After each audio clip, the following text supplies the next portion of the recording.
know how to do it. Yeah, they don't. Because, for example, they think it's legit. For example, it is legit. What part? I think it's legit. I'm curious about what I'm saying because I'm saying that was saying that like clavicular and the looks maxing thing has been around forever. Yeah, okay, so we already know that. But from what we've been just discussing a little while ago, we were getting into the ins and outs of Kick and Rumble and everything else, and how like Clav is basically a product. I mean, he's a product of like at least 2 billion paid ads according to April or May. But the reason why he's a household name is the reason why like Chris Williamson knows his name is as a result of him being boosted by Kick, and not necessarily because they would have anything to do with that guy under any other circumstances. Well, here's the thing. I also think he speaks to a very, very specific group of guys at a massive level, and he was going to be popular anyway. And I also think the money that whatever they're going into clipping him, it's probably coming from the inbound money that he's making off all the people watching him on Kick. Because I'm on his stream. I've been on his stream twice, and just the volume of people that are watching that are real people is absolutely outrageous. So I don't know. I think he's struck a chord that we didn't think that was going to get struck. You're right. Looks maxings have been around forever, right? We used to call them metrosexuals, right? 30 years ago. And now it's but I felt the same way you did, Rollo, until I went and hung out with Fresh and Clavicular. I don't think any of it's fake. I think these people are obsessed with him. Like, I really do. Oh yeah. Are they obsessed with him? Yes. Yeah. That goes without saying, but I'm just saying that the only reason, I was not the only reason, but like I think one of the reasons why somebody like Chris Williamson or Will Costello or India or whatever her name is, Freya India, the only reason they know his name is because he's popular. Because they picked up, and because they picked up on the fact that they're like a modern day like Good Morning America ABC. He's like they're getting there. He was just saying, he was just saying about so there's a breach. There's a ceiling they have to breach. Myron breached the ceiling, but Chris can't have Myron on. Because Chris and Myron have had Myron's talked about this. Chris Williamson and Myron Gaines have had conversations. Andrew crossed that ceiling, but Chris can't have him on. Chris Williamson interviewed Andrew Tate for 4 hours and never posted the video. Okay, just so you guys know, not soft white underbelly. Ice coffee hour here in Las Vegas. They had Owen Cook on for 4 hours and never posted the video.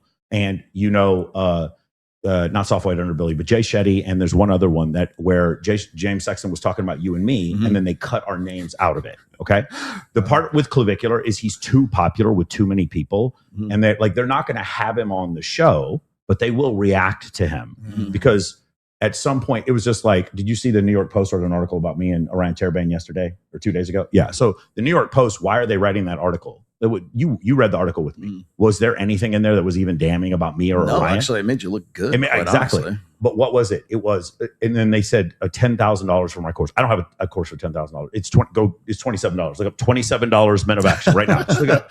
So, no, if you stayed with me long enough, could you spend $10,000 for unlimited coaching? You could.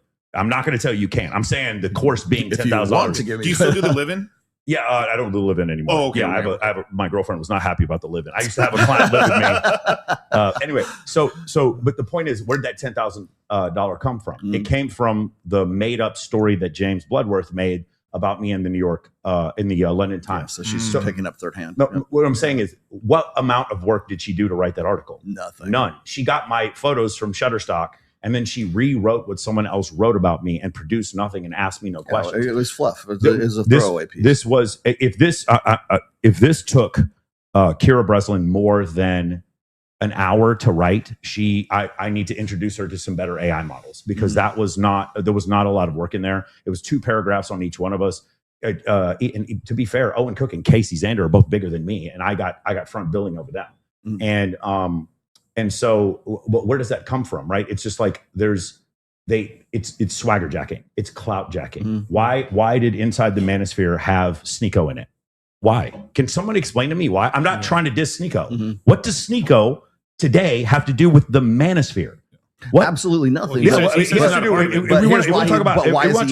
is he in it? Because he's got market share. Yeah, if we want to talk about reforming the American public through Islamic Sharia law, I'll go to Sneeko. Let's go talk to Sneeko. If we want to go talk about that, it's like the world is decaying. I'll go talk to Sneeko, right? If I want to talk about, hey, here's the way to go pick up chicks in Manosphere stuff, I'm not good. Why is Sneeko in this video? It's swagger jacking. It's clout jacking. And the problem is, and I've said this, I've talked to both of you about this before, it's going to look stupid in 5 or 10 years when they don't have us on. Right. They're just going to look like, it's just like, we want to learn how to be quarterback in the NFL. And Tom Brady's like, can I come on your show? I'll just come on for free. I'll pay my way to come. Can I come on your show? No, Tom, we don't really believe in the way you play quarterback. We're not going to do that. It doesn't matter. It doesn't, dude, I'll say this before. I'll continue to say this. If there's any other coach in this space who you think is better than me, if it's Matthew Hussey or if it's fucking Christy Q. Perry, let's compare the number of testimonials they have, the number of testimonials from CEO Network, the number of testimonials from Reignite. Let's look at the number of testimonials we have, video testimonials. Remember, the FTC requires that we have to disclose if we compensated them for those testimonials. We did not, okay? The number of testimonials I have compared to Sadia Khan, compared to anybody else in this space. Well, how do we have more testimonials? Look, what's my Trustpilot score? It's 4.999. How are you explaining this away? You can't explain it away. So the best way to deal with what we're doing is to not talk to us. The best way to deal with what we're doing is no matter how big we get or how many people follow us, it's to stop talking to us. And then it got so bad. Andrew Tate is one of the results of this. Richard Reeve says, because academia was not willing to have these conversations, that's why Andrew Tate grew so big. You want to know what else grew out of this? Rumble. Rumble exists explicitly because these conversations were not meant to be had. They weren't. Like Nick F is a great example of that, right? These conversations, no one was allowed to have the conversations. Kick is another example. Twitch was way too... they censored their content way too much. If you had content that was outside the realm of just, being a spurg and being on a video game, they didn't want it. So then they opened up Kick, right? And now you see guys doing IRL streams on Kick. And so why is that this explosion is happening? It's happening because other people don't want to have the conversation. Yeah. But you know who doesn't mind having the conversation? You, me, or Myron. Is there anyone you, me, or Myron would not go debate? So there was this, and I think I was just telling him, but Fresh doesn't know this. We just did the interview with ABC Australia with Mark Fennell, and actually I kind of like the guy. I thought it was I think he was stunned. Yeah, I think he was. Yeah, I think he didn't know what to do with us. There were girls in there being like, "We love you so much, Michael. That's why we come on the show all the time." And he didn't know what to do. He was like, "It's like, fuck. What the fuck do I do with this? Like, I can't make a hit piece when the girl to his friend is like, the girl to his right is saying, "You're one of my best friends, and I love you, Michael." Like, how do I make him out to be a messiah? Not that Mark was trying to. Yeah. It's just when Mark takes that back to his producer's going to be like, yo, what is this that you brought me? I don't know what they're going to do. What are they going to do? So remember, so Mike and I are at Roll & Smoke Barbecue, right? And we were there for close to 3 hours doing the interview. I cannot wait for this video to come out. I can't wait for that one to come out either, because at the end of that, and I don't know that this wasn't a plant. I don't think it was. I want to believe the best here. But as we were just wrapping up, there's some like, I didn't even get a good look at her face. I saw blue haired, like, lesbianish kind of chick was there. And she was just like yelling at us. And she's like, you guys are a bunch of fucking incels. And then her boyfriend's there. And I think did you ever find out if he was like, no, I need to look it up. So I'm looking over the barbecue sauce, and I see this guy with a phone, and he's filming us, which makes sense. There's a bunch of huge $30,000 cameras filming us. Yeah, we're all mic'd up. There's a boom. I would probably want to know what was going on too. So they hear me and Rollo talk about, in our space, men are suffering, et cetera, et cetera. That's all what they do. And then all of a sudden, while they're walking out the door, you guys are a bunch of cucks. You guys are incel. You're incel, stupid incel podcast. Well, you guys so broke you can't even afford a studio. Yes. Yes, we can't afford a studio. Yes. That's why we were in. What you really should be asking yourself is, why did Roll & Smoke give us permission to shoot in their place? Right. That's what you really should be asking yourself. Did we have a studio? Yes, we have a studio. But it was like, and they were just, and so go home and get cucked by your girlfriend, loser. So what was our first response, right? It was, hey, why don't you, come over and sit with us. Come sit down and talk to us. Like, we wanted them to actually, I would love for them to come and sit across from us. But of course they were like running out of the restaurant at that same time. But that right there, that damn well that's going to make it into the final cut. I could see it not making it, and I'll tell you why. Because it's not, because it makes us look, it makes it look like what we're saying is the truth. Yep. Right. That one clip of Ross Kemp, you could see he was a little uncomfortable answering the question. If you guys saw, Ross Kemp was asking William Costello, how many incel murderers are there worldwide? And he goes, 7 to 15. And he goes, in the UK? He goes, no, worldwide. what? It goes, how many of them, how many killings have there been? 59 killings worldwide all time by incels. 59? He goes, I think everything I've heard about incels is wrong. When we played that for Mark, yeah. I would expected Mark to be like, wow, it looks like we're being fed misinformation, but he can't because he's part of ABC Australia. He can't say that. So it was really interesting because like what they expected from us and what they expect from you and all of us is knuckle dragging, troglodyte, woman hating, homophobic. Right. That's all they expect. MAGA.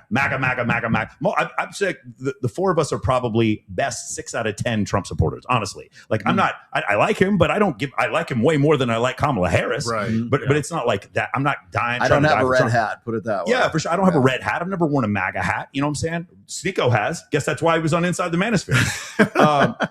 And so it's just one of these situations where I'm like, I'm watching this. And I don't know what Mark's going to do. I don't understand how they're going to try to pitch it. Now, what they could do is what CBS did, which is give up. And they were like, yeah, this guy actually sounds like he's pretty solid. Because they sat there and they interviewed all my clients. And my clients were like, this changed my life. This was the greatest thing I've ever done. And they're like, we're trying to paint you guys in a circle. Hey, something I do want to go over with you because this kind of fits into this whole situation. Rob Henderson's new carousel he just released going over the myth of the Chads and the guys who don't get laid. Oh, really? Yeah, we'll go. We'll do it on a live stream. We'll do it on a live stream. But it's really good, and I don't want to be insulted because I like Rob Henderson's work. But because I actually pay to follow him on Substack. So can I ask you guys a question? Not that the four of us would ever do this because we're all men of God, but we know guys who've slept with lots of women, right? Right? I know one. You know guys who slept with. Protect the innocent. Protect the innocent. Okay. So in the chat, they're saying you're a disgrace to Christianity because you say that you're like actually a virgin. I'm like, who the fuck is like? I've never said that. Oh, here we go. Just so I want to get. He says he's a virgin. I want to get on his level. Secondly, I've never stated I'm following Christianity to a T. I said before I was studying to be a pastor. I stopped, and I'm not practicing Christian. I'm not because I know what I'm doing. So to say that is disingenuous, one, and two, you obviously don't watch the show because I never said that ever. I love it. So okay, I need to get on. I'm getting on his level right now. I had a long night. I'm gonna. I know. I saw. We watched. Hey, you know what's really funny is I came home after being out with Myron that one time when we were on Fresh and Fit till a million. You were out with Michael Beasley, and I come home and there's a girl in my bed and she's up. She's pissed at me. She's like, "You were out all night," and I was like, "What an interesting reality you must live in." Where you can literally watch what the fuck I was doing for the last 5 hours. Yeah. Like you can't question whether or not I was with some other girl. Yeah. You could literally see what I'm doing every I've had this happen so many times. Like, why didn't you call me back? And I was on Access Vegas and I was like, you can literally watch what I was doing, like moment to moment in 4K, and you're still jealous. Yeah. Goes to show that never goes away. It never goes away. Yeah. And you guys even do a pre-show before that. Yes. When it's like all relaxed and you hear everyone in the background. Yes. Yeah, babe, I took her in the bathroom real quick. I could cheat on you. Really anyway, so here's the thing. Hold on, real quick. This guy in the chat got man H5B. Brother, if you don't understand sarcasm at its lowest level, you are retarded. When I'm on the show and they ask me, what's your body count? I'm a virgin. I am trolling my guy. Are you dumb? Yeah. Or just stupid? I don't know what you are, but... Are they talking about like trolling the chicks, basically? Yeah. Fresh, what's your body count? Oh, I'm a virgin. Obviously, I'm trolling. Yeah. It's common sense. Guess not. God, I really, I really wish you could have seen last week's Access Vegas when we had like that Moon Unit chick that was on there the whole time. We were just usually I lean into stuff like that, and I'm just like, yeah. Let's, the problem is that's a business model, bro. There's this one point where like I'm about to like go off, and Mike goes like this. Yeah. I was like, that's what he knows. I'm ready to fucking fight. We're about to do because she's saying nonsense about astrology, but like, who are we really fighting? It's not like our audience is going to listen there, be like, oh, okay, I guess it was Sagittarius why I didn't get the bitch. Like nobody believes that, bro. So it wasn't that big of a deal. Anyway, my question for the four of you, because obviously, Gary does. Huh? Gary does. Yeah. Gary does. And you know, it's funny hanging around Gary. I actually see the relevance of having that as a part of your game. Oh, I need to talk to him. I've never said that. That reminds me. I need to talk to him because I got to get a bet with him to see that Golden Knights are going to win the Stanley Cup. He is an incredible fucking sports bettor. You can talk shit about Gary all day, but you can't deny his shit has some value, whether it's in dating or in business or in betting. I've always said, Shout the Q out. 100%. If you guys want to gaslight women and tell them, hey, what is your astrological sign? Hey, they can't come back later and be like, you lied. And I don't know. I'm not telling you it doesn't work. It Read between the works. lines. I'm telling you, bro. It has power, man. I'm not telling you it doesn't work. All right, go ahead. What are you going to say? My question for you, because this was from the Rob Henderson thing. So the idea is that we know to be the fact, and also the data shows this, is that women are choosing a small group of men. So there's one 2017 survey that shows that 70% of women's sexual interactions are with the top 20% of men. Another one that just came out 2 weeks ago that says the top 10% most promiscuous men are having, women are having 58% of their sexual encounters with the top 10% most promiscuous men. Way you do this, you go look at GSS data on the number of sexual partners you have. For men, I believe top 10% is like 25, top 5% is 50, top 1% is 150 sexual partners. You take all the sexual partners of the top 10, and then you say, okay, for the top 10, how many women would we have to go through to get to this same number of women? And it's 58% of women. Okay, so that indicates to me that really, we'll just call them for the sake of this discussion, promiscuous men are having sex with promiscuous women, extremely promiscuous women, somewhat promiscuous women, moderately promiscuous women, somewhat below average promiscuous women, and not promiscuous women. It seems to me like guys who are crushing it with women are having sex with promiscuous women and non-promiscuous women. The whole spectrum. Correct. Yeah. Rob Henderson and Alex from Dateside, their argument is no. These men are only having sex with promiscuous women. With whores. You're not missing out, guys. You're not missing out. The third They're of you, just getting the They're getting rid of the 3 or 4s for you and leaving the third of you who are not having sex. Deborah So, Sextinction. Read the book. The third of you are not having sex. Don't worry about the fact that you're not having sex. These other guys who are having all this sex, they're only having sex with whores. Just the most promiscuous women. Now, nope, they're all having sex with Amy Dangerfield. Correct. I'm gonna. So buy my that's my friend. So buy my peptides. So buy my peptides for me. Apparently, with the body allegedly. Amy Allegedly. Amy texted me yesterday. I love you, Amy. Stuff. Don't listen to me. That's uncalled for. All right, listen. I have a question though. Just because the Rolo brought it up, I didn't want to bring it up. Rolo brought it up. I know that's your friend. Yeah. I'm not mad at her. I think she's No, not at all. I think she's a great speaker. Yes, I agree. In her way. But Rolo, just answer this question honestly. If you had one day to be a woman, right? And you were going to marry somebody, or you married them already. One day, right? Right. Yeah. And Love it first you were sight. going on a podcast. Mm-hmm. And you had fucked one of the hosts on that podcast. Would you tell your soon-to-be husband/husband that you did that before you brought him there, or not tell him at all? Rolo, take your ring off first. I'm just curious because, like, bro, I cannot believe. I was like, "There's no way she did this, nigga." So she told him after? I don't know. know. Now, refresh to answer that question. If I found I was a woman tomorrow, the first thing I would do is start an OnlyFans. That's number one. Now, number two is she felt comfortable enough with that dude to tell him that in the first place. Like that, she already knows that he's the kind of dude that she's oblivious to what she's saying, and that he's going to be okay with that. So you're saying she was like comfortable enough to be like, he ain't going nowhere. Basically. Well, have you seen the interview with was it Lily Phillips? She's got a new boyfriend, and like, is that real though? No, probably not. But like, it might just of course, marketing. everyone wants to throw shit at him and call him a cuck, which of course he is. But yeah, but I don't think there's any way for us to know, because either it's not real and he's a plant, or it is real and he. Like from our standpoint, he's a cuck, but from his standpoint, it's normal. Right. And then from everyone else's standpoint, you're so brave, good for standing up for your feminist wife, because that's what a feminist is now. But what 100 bodies really at the what same that time. is, what Amy Dangerfield is, what all that shit is it's engagement media on like various levels, various scales, right? So what happens is we come on our show. Hey, did you hear about Lily Phillips and her cuck husband? Like that's what It's they all marketing. want to It's all happen. marketing. That's It's all what marketing. it's exponential. They want you to say. Okay, to play devil's advocate, we do talk about this shit. Yeah, of Yeah, course. like- And they know like- we like- are. like- Hold on, yeah. But hold on. What he's saying is, look at it from a more Cynical. prime level. Yes. Mhm. What he's saying is, yes, we talk about it, but we're giving them marketing for the simps in the chat. Think about it. Yeah, of Our course. audience is a perfect demographic for her, so OnlyFans, or for her, I guess you want to say, Manager or something?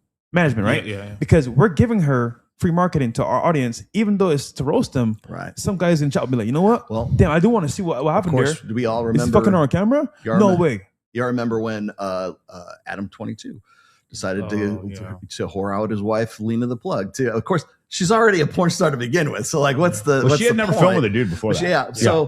So she. They did it in stages, though. They did it in but stages. see, the thing Yeah. is like, then he did that, and I remember because I was in the studio that one time, and he was like, I don't know if I feel comfortable about this. And he's like talking to Destiny about how he doesn't feel comfortable about.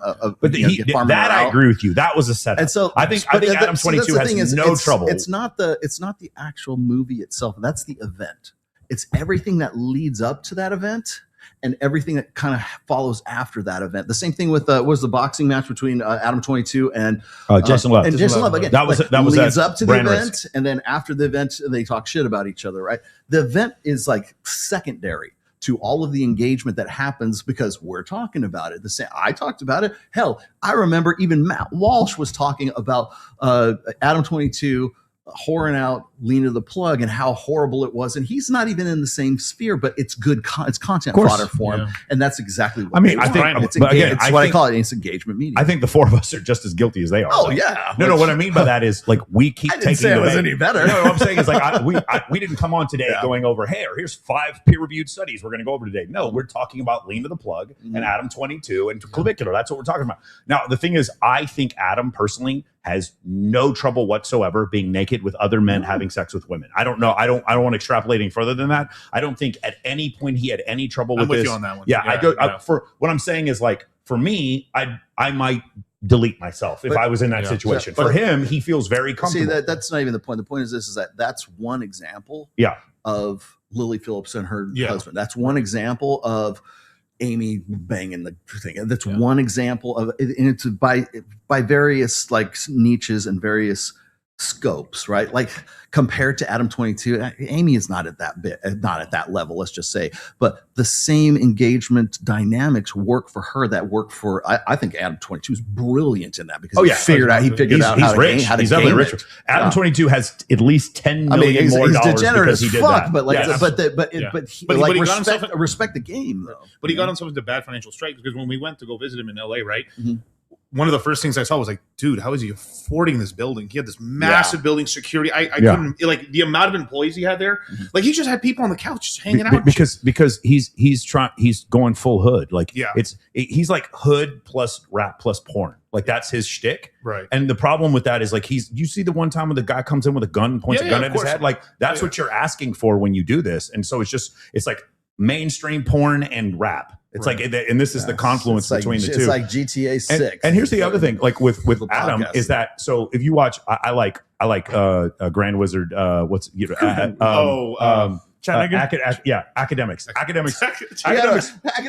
a watch party for them. Academics. His news page is hilarious, and it's almost like a conservative mirror to No Jumper's liberal. Say that name one more time. Academics. No, we call the name. Grand Wizard. Chat Naysayer. Mark that.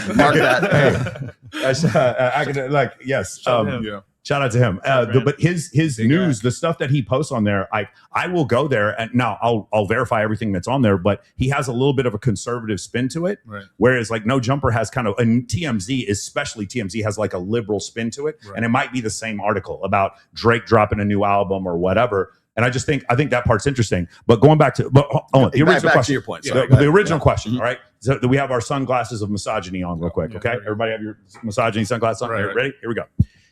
Do you believe that these men with these super high body counts are only having sex with super high body count women like we're being told through these assortative men? I've heard this from Alex from Date Psych, Rob Henderson, and Jasmine Jafar. That the guys who are sleeping with all these women are only sleeping with hyper promiscuous women. What do you guys think? Definitely not, because I regret sometimes myself having a good girl that I know I messed up, and we all do. We all been there. So that'll be a lie, just straight up, just from personal experience and also anecdotal experience. My friends as well. Yeah, I met this girl. She's amazing, but she's too nice for me. Too good. Yeah, it happens all the time. God wants you to have the baby. Is that there you go? Definitely not. There you go. But the guys that we've had on the show that like crush it with women. The thing is, I don't know how, because this is very non-scientific. I know guys in the city who are either male $1 million, strippers, gigolos, VIP hosts. I'm talking 500, 600, 700 body count minimum.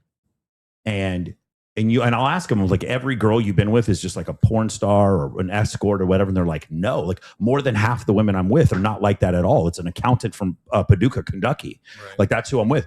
And then when you do the math, it's like there aren't enough female roster spots. So women report how many partners they have. Right. There's not enough roster spots to fit the men in the top 10%.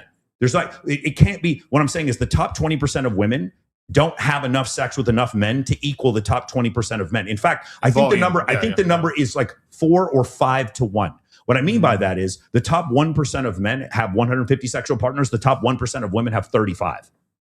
Do you see how that doesn't match up? Like what I'm saying is the top 10% of women, there's not enough. If I took 1 million men and 1 million women, I took the top 100,000 men and the top 100,000 women, and I multiplied the coefficient of how many sexual partners the average guy in the top 10% had versus the top 10% of women.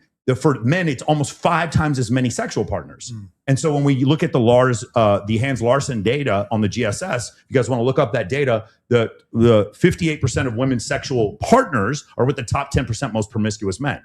And then when I read the Rob Henderson thing, it's like, well, yeah, but they're not in relationships with those women. Yeah, that's the point. Yeah, that is the point. Litmus test. That is the point. Yes. That's number one. And then number two, it's like, well, don't worry, guys, because it's a myth. They're only having sex with hyper promiscuous women. I'm sorry, the math does not agree. There's not enough. Yeah. Like one of my favorite things to show. So I like discussing dimorphic differences in evolutionary psychology. The 3 biggest dimorphic differences: one is upper body strength. Men are more than twice as strong as women in their upper body, just on average. Number 2 is the desire for sexual variety. So men, when asked how many sexual partners they want to have when they die, what's the total number? The number comes out somewhere in the 20s. For women, it's like 7 or 6 or 5, somewhere in that. When you look at the top 2% most promiscuous women, that equals the median man. Do you guys understand? Yeah. Like the average guy, his desire for sexual variety equals the top 2% of women.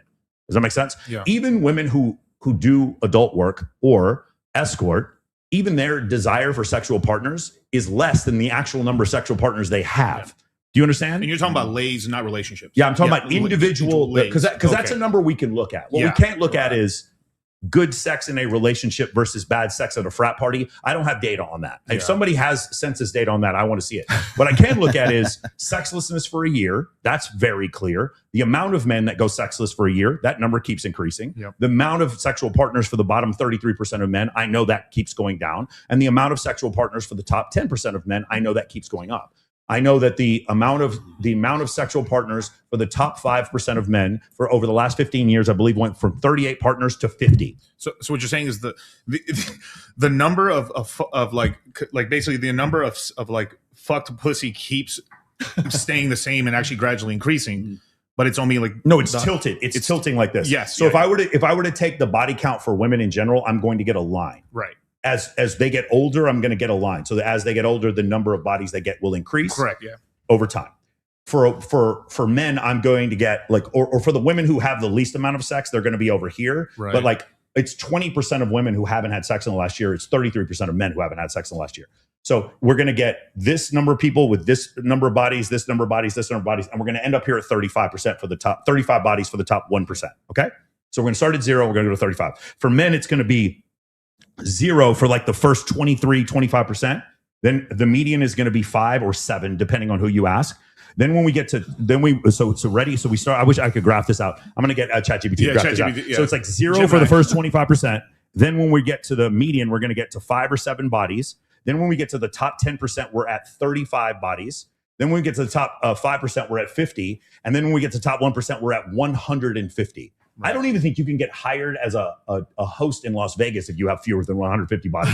I don't even think they will hire. I don't even think you can work for Thunder from Down Under with under 150 bodies. Honestly, like that. So what was Rob saying? What was like? So what he was saying his premise? He was saying it was. So 2 things he said in the first slide. I agree with the second assertion. I don't agree with the first. The first assertion was the idea of Chads and alphas is a myth.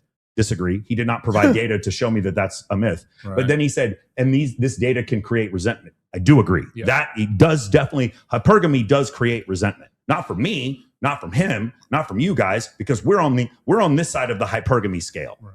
If you've been with 40 women in your life, we know how to leverage. Yeah, if you've even been with 40 women in your life, you're in the top 7-8% of men worldwide. If you're top 40%, I beat it by one. Yes, correct. Right, correct. So I'm extrapolating, right? Because I know top 10%, you have to be like 25 women that you've been with your whole life, something like that.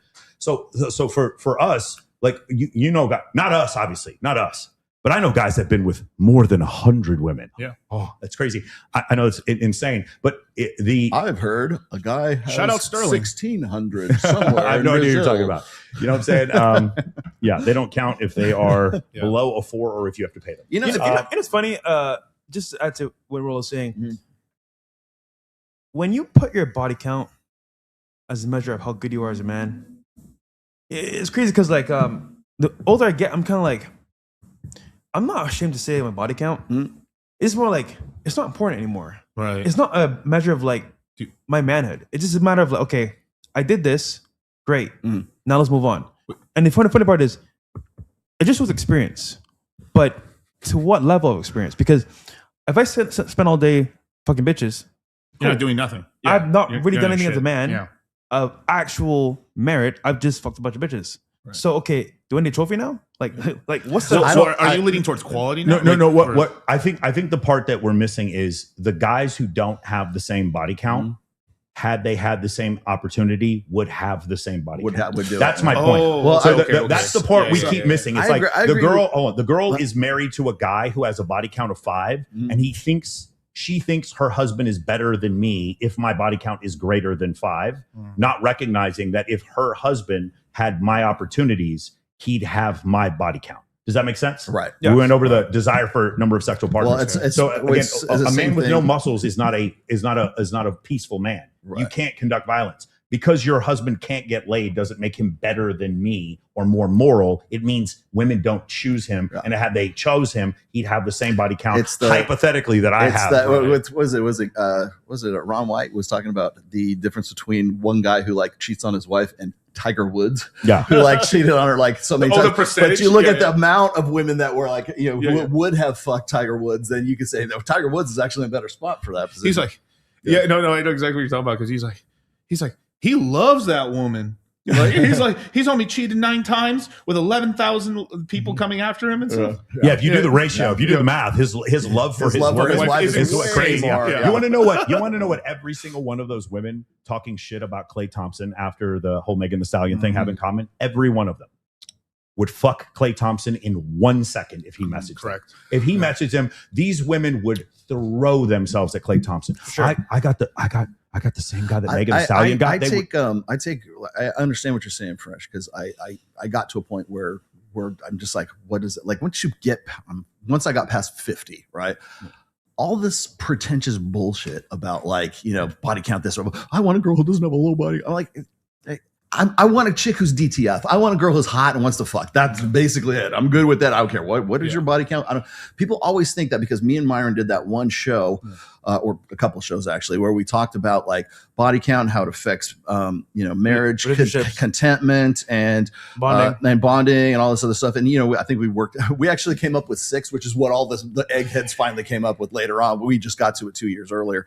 But I think because we did that show, everybody thinks that like he and I are like, well, body count is the worst thing for women, or slut shaming women because we're talking about body count and everything. I'm just giving you the stats, man. If you want to ask me personally what I think about it, I told Coral Osborne this too. I said, I don't fucking care. Coral Osborne's awesome. I could give 2 fucking shits about. She's great. But the thing is like, I understand what you're saying, because like whenever people want to say that these red pill guys or whatever, the manosphere guys, they measure their egos by how many notch counts they have, or like, it's a dick measuring contest. I'm like, no, it's not. And I'll tell you why, because I can go, we're in Nevada right now. Okay. Is prostitution legal here?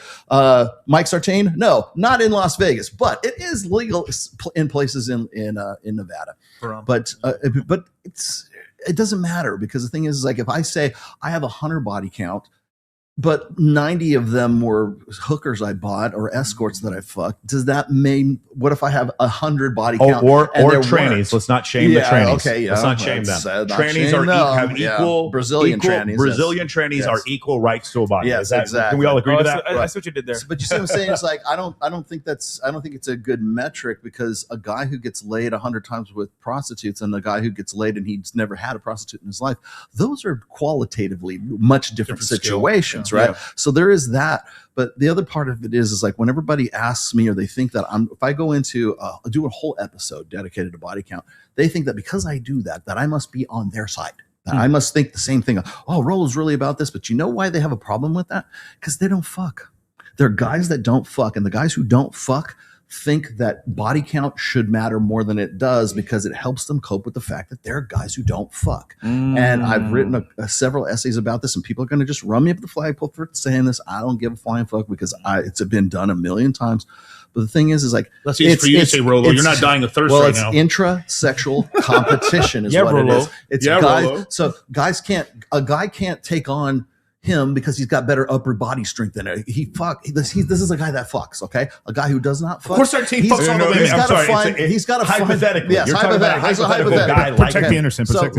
But there's those guys have to find some sort of psychological way to gaslight you into thinking that because you fuck, you're a very bad man. And so that's why body count becomes an issue. I would be willing to bet that if we were to have a therapist on here, and then the therapist hypothetically would talk to a man who had 200 sexual partners in his life. I don't know if we know anyone like that. I know one. If we can think of anyone who even 200, I don't see how every therapist would say, well, that person's obviously a narcissist because they had 200 sexual partners. But Mike, what? Just out to your point, you wouldn't know my body count if I didn't say it. Nobody would would know. Yeah, of course. Nobody would know what, because first of all, I don't act like that anyway. One, I'm not a fucking asshole. But this is like, bro, when you get to a certain level, it's like, bro, I beat the game. Right. Why am I gonna? There is a certain level. There is a certain level of aura. Beat the game. Like you're like, I could tell this guy that could get a sexual partner. Like, bro, yes. You chill with me, right? What am I always around? What'd you say? Well, okay, you've been with me, right, in Miami? What am I always around? You're always around really, really attractive, extremely white Eastern European women with really, really nice butts. But white women with incredible asses. But I'm just like you, right? Yes. And it's funny because they're like, oh, you guys are doing too much. We're just living our lives. This is who we are. Right. But again, my body count, you would never know unless I told you. Yeah. Like, I remember, I distinctly remember this. I was on a Pat Campbell's show one time. It was we were talking about body count. RIP. And I was on there, and Carly was his producer, his chick, his producer. And someone on the show asked me what my body count was. And because I'm always open about it. I go, oh, it's 41.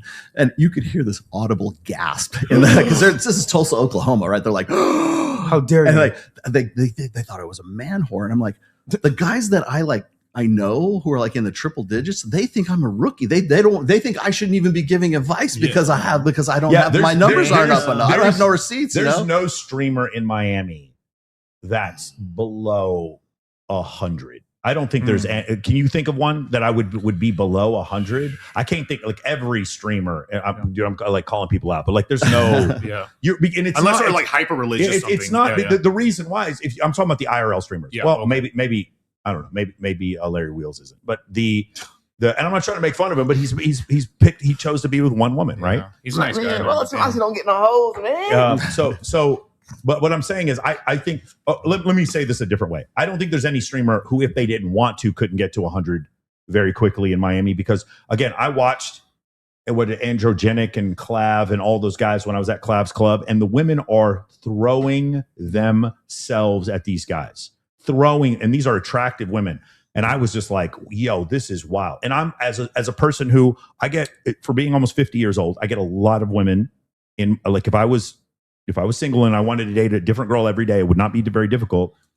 I will tell you, being 1/10 as big as those guys online, as far as the number of people who watch me stream, there is the amount that the women throw themselves at these guys is crazy. So this is my other question to you guys. I want you to think about the narrative, the overall in general manosphere. Say it right. Think about.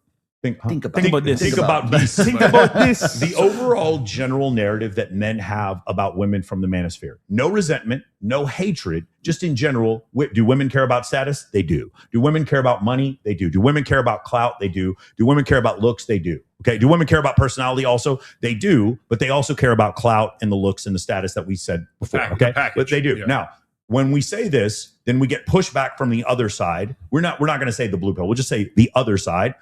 We get pushback from them, though. That's a mischaracterization of women. That is misogynistic. I can't believe you say that. I don't know, man. I just watch women lining up to make out with Clav. I'm sorry. I watch women. I don't mean to tell anybody. I've watched women that Myron has gone after hard as shit on the show. Afterwards, follow Myron around when we were at Mushi Mushi. Just like clearly looking to have sex with him afterwards. You've seen it too. Like the ones you guys on the show, you see the ones that Myron goes the hardest at. Like he's super, like he very go after each other. Afterwards, we go out to eat. One time, he made this girl cry. And I was like, okay, she's going to go home, talk shit about him online, make posts. Oh my God. Bro, she comes with us to Moshi Moshi. She's next to Myron and says, you were right. Yeah. And I was like, motherfucker. Then, not mind you, right? I'm sitting there like, how's this gonna play out? So I'm the one driving them back home, right? Sit in the back seat. I see her hand on Myron's lap. I'm like, oh man. Yeah. It just goes to show, it doesn't matter Allegedly what you say. It's just who you are. Yes. As the guy. I got a story about Myron too. And I know you know who I'm talking about, but this was back in 2021, 2022. I was on a show and I remember this happened because she was like she had the really kind of, I don't forget her name, but she was blonde with kind of like that bob haircut. Looks just like stereotypical Karen, right? And she had fitness. Fitness girl. Yeah. Right. You know what I'm talking about. Yep. And she just hated him. Right. And was it about a month later, 2 months later, I come back and we're getting ready for the show. Maybe I shouldn't say this, but like, this is at the old studio. Okay. So it's not the new studio. Okay. Yeah. So I go up there and, Myron keeps very odd hours, right? Because he gets up at 4 or 5 o'clock. No, he wakes up at 7. Yeah. Bro, Myron will be waking up when we start Fresh Event. And I swear to God, I come in, I think you might've been with me, and that chick was coming out of his bedroom and she had like she had a little carry-on luggage, like she was just heading out the door. She says, "Oh, hi, Rolo," because she knew who I was and stuff like that. I'm like, okay, so the fuck. Let's go back to my. You hated this motherfucker. Let me go back to my original point. Let me go back to my original point. Right, I remember. Do you remember Mooncat made that video? I debunked evolutionary psychology. I think it's got like 1.5 million views. If you guys want to check it out, and then William Costello and Alex from Date Psych made a retort to that video, and so did me and Rolo. Excellent. The video that Alex and William made, I made it a required viewing in my program Men of Action. It's so good. It is such an incredible dissection of her video that I love it. It's one of the best steel man evolutionary psychology videos I've ever seen. So the point I'm trying to make is if we're wrong about what we believe, shouldn't these women or these content creators that don't like us be furious with all the women throwing themselves at Leonardo DiCaprio? Shouldn't they? Do you understand? It's like I keep hearing about how Clav is misogynistic, and then I go and I see one woman after another sitting on his lap trying to make out with him. Shouldn't you stop being mad at us? Who should you be mad at? You should be mad at the women who keep proving us right. Right. Am I crazy? Am I like? It's just constant visual proof one time after another. And then Access Vegas is the worst. Why? Because what do we have? We have a bunch of women on there. Hey, do you have a degree from somewhere? Do you remember the question? Yeah. I have two master's degrees. Yeah. And then I look right at Mark. I'm like, she's got 2 master's degrees. Remember how you guys think that we cherry pick girls that are stupid to come on our show? We don't. It's like, no matter. That won't make it into the clip. I'm telling you right now. If you want to defeat us in one fell swoop, here's what you do. Okay, here's what you do. Well, you're looking at my. Yeah, I just started a cake. That's good. Yeah, I know. I'm trying to catch up to you guys. By the way, if you guys are watching me on YouTube, I'd really appreciate if you go to Kick for just 1 second, leave at least one comment, and check me out on Kick, just in case Gavin Newsom gets elected president and they nuke our YouTube. Send the brown shirts. Just please, it's our insurance policy. Please go to Kick and Rumble. But Buddy Moggs, bro.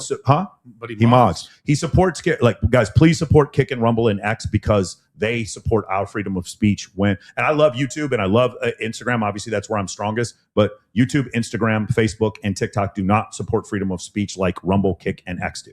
Just so please support them. Yeah. But going back to what I said before, there's an opportunity here. Like if I'm a woman, I'm furious about what keeps happening. If you were to watch the show Access Vegas, you have a bunch of women who are married mothers with master's degrees. They're agreeing with us and somewhat disagreeing with us. They're friends with us. They said, we love you, Michael. We love you, Rolo. That's why we come on the show. Okay. And they're saying the same things that the girls on Fresh and Fit are saying, like exactly the same.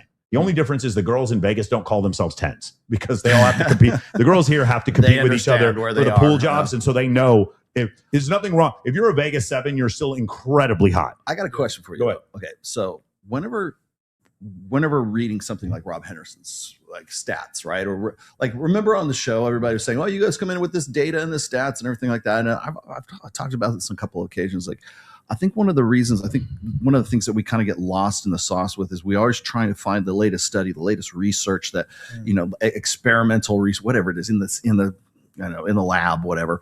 Usually it's qualitative, but sometimes it's quantitative. We're looking for like research and surveys and all this other stuff. And the one thing that I think that a lot of these guys just simply they completely disqualify is field work.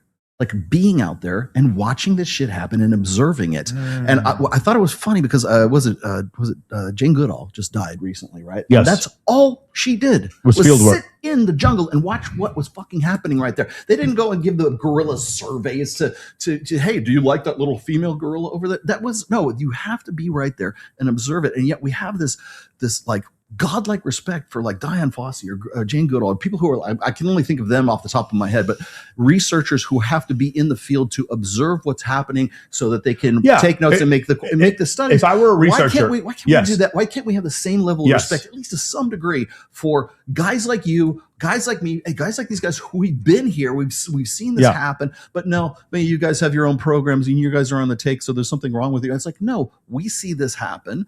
Anybody who's out here has seen this happen before, and I'm sure your research is accurate, but can you at least acknowledge that what our observations have been talking about for, in some cases, 20 years is at least somewhat valuable to the discussion we're having here? So there's new evolutionary psychology data coming out on cross-sex relationships leading to relationships. Right. Lucy Hunt she did a study about this 10 years ago. Mm-hmm. William Costello is doing one now. And it's about cross-sex relationships, friendships leading to relationships. A lot of times what will happen is guys who even think that they don't have female friends, they do have female friends. They're people you just say what up to when you walk around. And they are the ones who introduce you to the girl that you end up hooking up with, because women have more access than men. You guys know that, right? You don't believe me? Go to a strip club with a girl and have her just go up to a girl and start touching another girl's boobs. Nothing happens. She doesn't get kicked out because women have more access. Like I've had women walk into the dressing room before the strip club. Nobody says anything. Women have freedom and access. They can introduce people. They have no approach anxiety. If you have a ton of female friends, you're going to meet more high status dudes and you're going to date more attractive women. Now, the evolutionary psychology data backs this up. So, but the problem is, if I were to look at an experimental physicist versus it's called a theoretical physicist versus an experimental physicist. A theoretical physicist is going to write ideas out on a chalkboard. Yeah. The experimental physicist is going to actually put together the experiments and the lasers or whatever. That can be repeatable. Yeah. Well, my whole question is, at some point when we're talking about dating, why not talk to the guy? What I would want to do is, if I were an evolutionary psychologist, which I would consider to be a theoretical physicist in this metaphor, I would want to I would say, I want to look at average guys. So an average guy. So apparently on Reddit, I'm 5'9". So I'm an average guy, right? Or am I 5'6"? I can't remember. I'm 5'9" or 5'6". So I'm an average guy. I'm not a male model. It's nothing specifically I got a story for you, about me. Okay. I have a less expensive Rolex on than Fresh does. Fresh, you have the Roll Go Sky Dweller. Fuck, man, I should. Okay, it doesn't matter, bro. What I'm saying is, I'm not as baller as I'm an average guy. All these guys with Rolexes, I got a bullet. Listen, that's not important. Okay. Okay. My point is, what's important is the man who's wearing the watch. Thank you very much. My question is, why if I'm a researcher, I would want to look at an average guy who does really, really well with women and who has clients that do really, really well with women. But unfortunately, they can't use my data scientifically. And I've asked certain evolutionary psychologists before, I was like, hey, listen, if you want to go over research specifically with male, female, cross-sex relationships and whether or not having cross-sex relationships allows you to read the minds of women. I've told you guys this before. Great way to be able to read women's minds is having a huge slut friend. Having one female friend who is a huge. You have any female friends like this? You don't have any friends like this? Okay. I have no female friends. Okay. So having a huge. I have acquaintances. I want to do something I meant to do a long time ago, but we now have an opportunity to do this because people in the chat are like, "Oh, he's really insecure about his height." I posted I posted a picture, and the picture that me and you and Sosnick are in for when we were at the Miami White party, right? Yeah. And people go, "Wow, I think Rollo's taller than Mike." I'm like, "No, I'm about an inch shorter." I'm trying to explain this to him, and so here's what we do. Kyle, can you do this? Can we move on a camera so he can go stand up against that wall where we have the tape right there? We specifically did this so that you guys can once and for all now you guys can see. I'll do this. I also want some hater on Reddit to come do this with us. Yeah, because it doesn't matter what I do; they're just going to say you fake this, so it doesn't make any difference. I also kind of like the fact that people think I'm 5'9" pulling all these women. It's kind of nice. Yeah. So because this happens so often, what I did is, those the strip, the tape that goes up the side of the door at 7-Eleven so they can tell how tall the perp is as he runs out the door. Yeah. We have one. I got that specifically here. So I want to go over there and stand by that and let's see exactly once and for all. This is how tall Michael Sartain is. All right, here we go.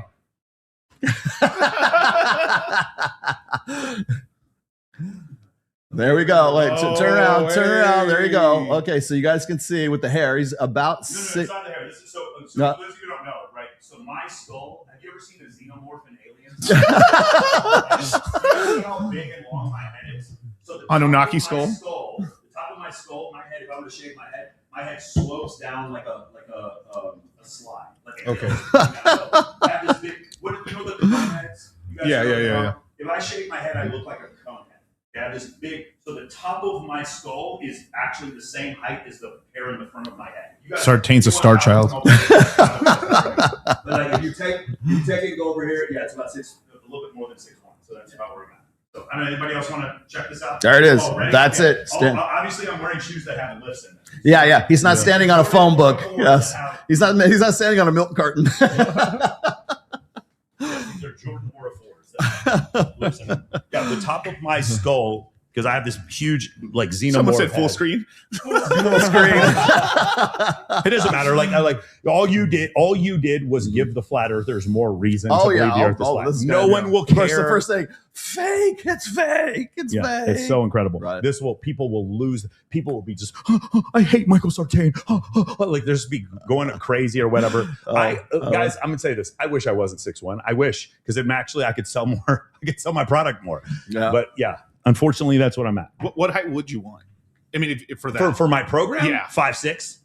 If I was 5'6", I'd make so much money, it'd be ridiculous. But that's why I have a client who's 4'11", who crushes it with women. I have a ton of clients that are Indian. There's South Asian guys who are. Just go to moamentoring.com/testimonials. There's ways to get over the height situation. There's ways with charisma, leadership. People in the chat asking why Myron's not on here. Okay, you guys clearly didn't watch last Friday's show when both of us were on the show with Myron. He basically castled the entire table so that we could go on for another 3 hours after that. God, it was so late when we were out of there. And then I get home and the girl in my bed is like, "Who are you with?" And I'm like. You can literally watch, and I know you can literally do you understand how weird it is for a woman dating a streamer? If you're Clav's girlfriend, or if you're whoever, who are the biggest one, the alien, or if you're whatever his name, any androgen, whatever these streamers are. If you're dating one of these guys, you get to see what they're doing all the time. You can be jealous, but you can't accuse them of shit they didn't do. Yeah. It's just it's so crazy. And they track your phone. What are you doing at the hotel until 4 in the morning? A podcast. Yeah. So they're like, you were at a hotel, and I'm like, I was at a hotel. I was at fucking SLS Brickell. What are you talking? Yeah, it's a hotel. It has a residence and it has a hotel. Why were you getting pizza at 5 a.m.? I was like, because because I was hungry. It was 5 a.m. Oh, that was great. You know what I'm saying? I'm sorry. that You're on was Reddit True Tide. I didn't funny. think you needed the I didn't think you needed the pizza. I didn't think you wanted the pizza. Am I wrong for that? Oh my God. Gosh, we just broke the internet. I'm sorry. Funny. All you Funny. people, there's a lot of guys that are just crying right now because they saw that whole thing of me being measured. I know. I feel so bad for them. I They're saying love 6'5" with the mohawk. I love getting into that. Like That's funny. people, oh yeah, I think he's a manlet. God forbid I like stand next to Myron and like Jay Waller, and I'm 5'11", and they're like, you know how tall those guys are, right? It's like, I knew Rolo was a manlet. What is he, 5'9"? I was like, God Christ. You know what's crazy about height? I'm around tall guys all day. Pause. Yeah. And Michael Beasley's like 6'10". I'm 6 foot at best, right? And like for me, it's kind of like I look at it as, okay, he has this portion of girls, I have my portion of girls. There's more than enough to go around at our level. Some people look at it as, okay, you know what? He's taller than me, so F him. He's taking my girls. Yeah. Bro, what? Dude, look at all the girls that are here in Vegas. You can't hit them all. He can't hit them all. Neither can you. But guess what I can do? I can go on my dating app, if I was going to use dating app, Instagram, and find ones that he can't find. The point is, there's more than enough to go around. Yes. So height in itself, yes, you could say it's a detractor, but at the same time, it doesn't eliminate you from every single girl in the world. So, no, it doesn't. It doesn't, but bro. you do. I will say it's an advantage, and it can be a disadvantage at some point. I've just seen a lot of girls say, "I won't date a guy below this height," but she will if the dude has enough riz and swag and money, and well, sometimes money, but it doesn't have to be money. It can be money, but it doesn't have to be money. I've seen dudes. I have seen guys humor their way into vagina. Hopefully, you guys have all at least had one friend who's done that. Like literally, no chance whatsoever, but. And I've also seen the guy who like leads the social group for the birthday party, the escape room, the whatever party, the club promoter, whatever. And he social proofs his way into vagina. And then I've also seen the one, I would say this is me, who's pre-selected his way into hooking up with girls that are kind of out of his league, because girls will see who I used to date. And I get this message all the time. Whenever I'm single, they're like, I saw your ex. She was so hot. I get this frequently, like all of my previous exes. And so that's another way. Who's the comedian? I never forget the guy's name. Dad died during 9/11, used to date Kim Kardashian. Oh. He's so indescript. I can't even remember the guy's name. I'm sure someone in the chat will say his name. Will give it. But my point is that guy, he did really well with women because he hooked up. If I went out with Kim Kardashian, the amount of women I would get would double. It would, because that's how pre-selection works. Have you heard about the Instagram trap method, where guys will Trap post method? Pete Davidson. buying their girlfriend, Pete Davidson, that's his name. Yeah, buying their girlfriend a G-Wagon, buying her a bunch of roses, in thousands of dollars, taking them on trips. Love bomb. it's Love called, bomb. It's called Queen Game. Yeah, and Queen and, game, and I used to wonder, why would you post this shit? You look like a lamb. Like, Yeah. no one needs to know. But then I met someone that's a good friend of mine that does this like every other month. I'm like, what are you doing this for? His DMs. Oh Then my he showed me God. his DMs. I'm Incredible. like, holy shit. Queen Game. And now, because I used to be like, dude, this is kind of simpish. Like, what are you doing?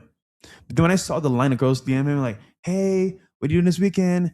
That could be me and you. I'm like, you're fucking vultures for this shit. Yeah. Dude, it's an advertisement budget, like we were talking about for It Clifton. is. That's what it is. It shows you're There you go. generous. It shows you're generous and you're attainable, and the girl gets off on the idea of stealing you from Yes, another woman. that's it. Those three That's things. it. So the term is called Queen Game.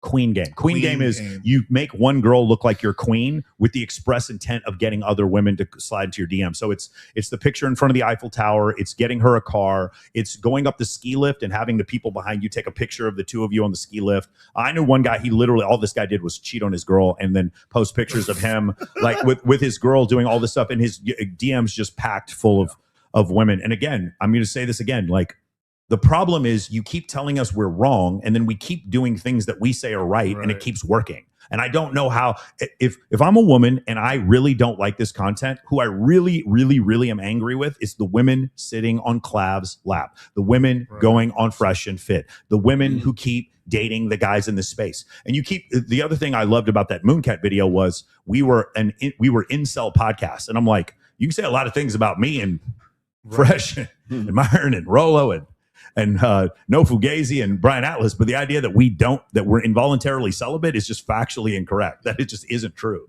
No. So I thought that was an interesting. That might be a conversation or a something to bring up when you have your debate with Paul. But that takes a lot of like finessing in terms of like where to put, because like the chat sort of is right in a way you're attracting gold diggers, but if you're just using them just to fuck them, because that's what it sounds like. But like that'd be so funny too. Imagine you break up with a chick and just like, this could be you. You use all your old pictures, just take the girl's face out. This could be you. Well, the thing is, I don't think it's just gold diggers, because the problem is this, man. The amount of women that have asked me to like introduce them to pick whatever clout. Like I had a girl hit me, asked me like, "Can you introduce me to Clav?" I had one girl ask me, "Can you more than one girl? Can you introduce me to Andrew Tate?" 100 girls say, "Can you introduce me to Justin Waller?" They asked me to do this stuff. I don't, and when I look at these girls, that's funny. They just introduced themselves. Yeah, they're not. They're at dinner like, they're not gold. Yeah, they're not gold diggers. Like these girls are. They're not like, a lot of them are just regular girls that I see wanting to do this, and I'm just. There's got to be a way for somehow we can express. Dr. David Buss just goes on trigonometry last week. The title of the title of the interview is called "Nobody Wants to Hear This." And there's got to be a place where we can say the thing nobody wants to hear and understand it is going to create resentment with some people, while at the same time recognizing it's still true. You're going to say things when it comes to biology, economics, when it comes to socioeconomics, when it comes to dating. Sometimes you're going to say things that are true that do make people resent or make people upset. It's just true. It really is it is the truth, right? If you tell people that are overweight, hey, you're less likely to be able to carry a child through 9 months of pregnancy, and you're more likely to die of heart disease, some people find that offensive, even though it's true. And we have to be able to find the balance. And because we can't find the balance, then we have a red pill space that exists because people don't want to hear this stuff. Like what Dr. Buss said, nobody wants to hear this. And we also have an anti-red pill space, which are people saying the same thing. The gentle manosphere who are copying the same talking points with different words and then saying we're not like those red pill guys and almost using our arguments verbatim. Like that's the problem, right? So I don't know how we're ever going to get to a solution where we could get to a solution, which is, hey, let's come to the realization that some of the things that the manosphere and red pill guy said are correct. They're factually correct. Even if we don't like the way that they said it, they are factually correct. And one of the problems that those guys have is while they can describe the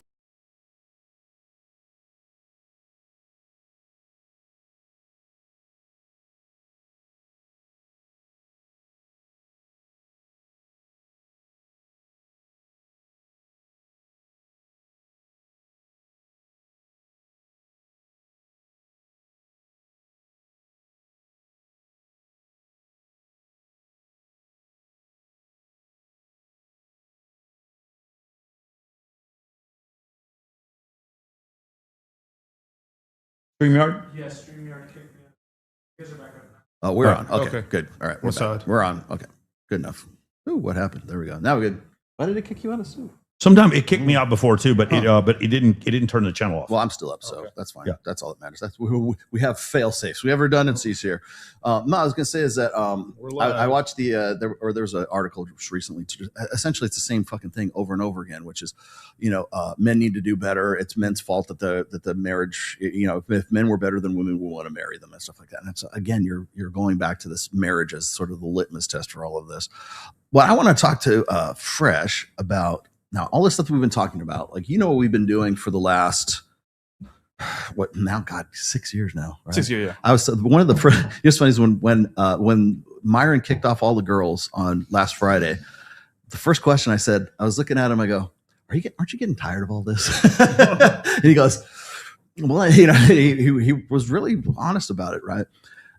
But before Mike got here and we were talking about like the industry and how things are changing as far as like the streaming and Kick and just how we're not like the streaming side of the stuff that we used to do from 2021 all the way up to, I guess, 2025 now. Do you see like the content still being relevant, or is it the delivery that's going to be more relevant than the content? So like for Mike and I've got 6 books under my belt. Mike's been doing MOA for God knows how long. We have our independent sort of, little, little fiefdoms, I guess. We got our own other products that we have going on. But to make those things relevant, we've got to start playing the game differently. And the way that you were just describing before we got here. Now, my question to you is it still, are we still able to be honest? Are we still able to be like genuine in what we do and still be able to broadcast to the same degree that we need to so that we can stay relevant with the noise that's coming out with the rest of all this shit? Yeah, well, the content is always going to be relevant. No doubt about it. You can see it today with celebrities, their lifestyles, also all these cases happening. You see even women on podcasts admitting, hey, listen, this is how I am as a woman. And it confirms what we said for years in Red Pill, that women are promiscuous. They do what they want. They don't care about men's standards. What's going to have to happen is the delivery with the packaging that has to change. Because the old order of just being truthful online, keeping it real, is under attack. It's always been under attack, but it's more so now than before because of the algo. Look at AI. The moment you say certain words or certain things, yes, you're gone like that. Now, Rumble, luckily, gives you that free speech platform to say what you want, so does Kick. But at the same time, things are always evolving, right? And as far as mainstream marketing goes, like TikTok, YouTube, what else? Snapchat. They have a broader audience to market to. And if you want as a creator to push to those platforms, you have to package it in a different way. Now look at Clav. Clav brought Black Pill to a different audience, a different package. Never done before. He's not the first, I'm not the last, but his packaging was different. Us as creators have to do the same thing. Now look at it from the standpoint of someone that's new. Oh, I heard they're bad people. Turn off. Oh, I seen a Netflix documentary about these people in the Red Pill space. Turn off instantly. No questioning, no review, just because. But what if you brought in a hot girl?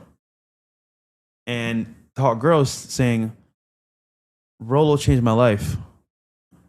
Here's why. Play the clip. See right there? It's the same content, just the packaging is different. And I give them wait a minute, let me stop. Wait, Rolo, the guy is in the documentary, he's a bad person. Why is she saying this? Now I want to listen. So it's all going to be relevant. This packaging has to change because, again, we've been under attack for so long and our names have been dragged to the mud for so long that any type of content with our faces on it, for the most part, is seen as like bad. And that's how people are trained. But the packaging, if it changes, we can still win. I don't think there's any way to help. So the issue with when you package things the way that we're going to say, like the mainstream dating advice packages it. Like, I really like Scott Galloway. I don't think he can help you get laid. I like Scott Galloway. I don't think Scott Galloway has the advice to help average men do better with women. I don't think drinking more is the answer. I love listening to Richard Reeves. I don't think Richard Reeves has a legitimate solution for men who are very average being able to get with women. And with all due respect, I really enjoy listening to Chris Williamson. I don't think Chris Williamson has what it takes for you as an average man to be able to date women in 2026. I think he has pieces of it. I think he has percentages of it. I don't think he has the whole thing. In order for you to come up with the entire thing, you would have to test thousands of different iterations with thousands of different men with hundreds of thousands of different women in order to make this whole situation work. And when I do that, if I were to tell you everything that I've learned, it's always going to sound toxic. There's no way around it. Now, if I were to, every piece of toxic information that you think that I give, if you were to take that same piece of information and say it's for women, it's not toxic all of a sudden. It's not toxic all of a sudden. If I were to say something about men need to have standards, man, these men, they think they're the prize. Listen to these stupid men. If I were to say women need to have standards, then it's not toxic. If women were to say men all need to start in jail and work their way out, basically need to start in bondage, that's funny. It gets promoted on TikTok. It gets a huge laugh, hundreds of thousands of likes. If I'm a man and I were to say women need to, I'm not even going to say it because we're on YouTube. I'm not even going to say the words. Women need to start in blank and then work their way out. Then it's toxic, it's misogynistic. Right. So the problem is, if you are to give men good advice, there is no possible way to give men good advice. You have to really squint hard and clench your butthole really hard to maybe get around the censorship in order to give men to give men good advice. if I'm like, for instance, I'll tell you really good advice for men. You're out with a girl, things are not going down the direction that you would like them to go.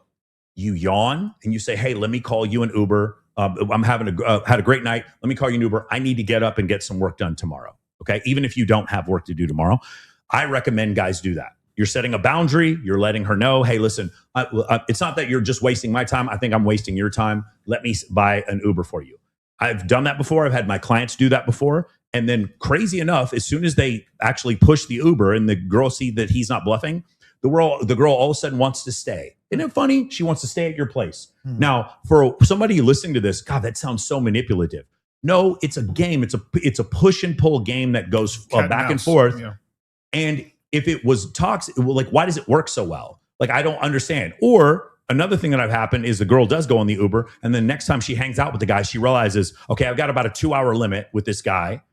I can't just keep trying to get validation and attention from him. I actually have to let him know whether or not I'm sexually attracted to him or not. And so the second thing that happens is the second time you go out with a girl, she very quickly takes the interaction to where you want it to go. Right. Does that make sense? We got to say the words because we're on YouTube. We got to use different words here.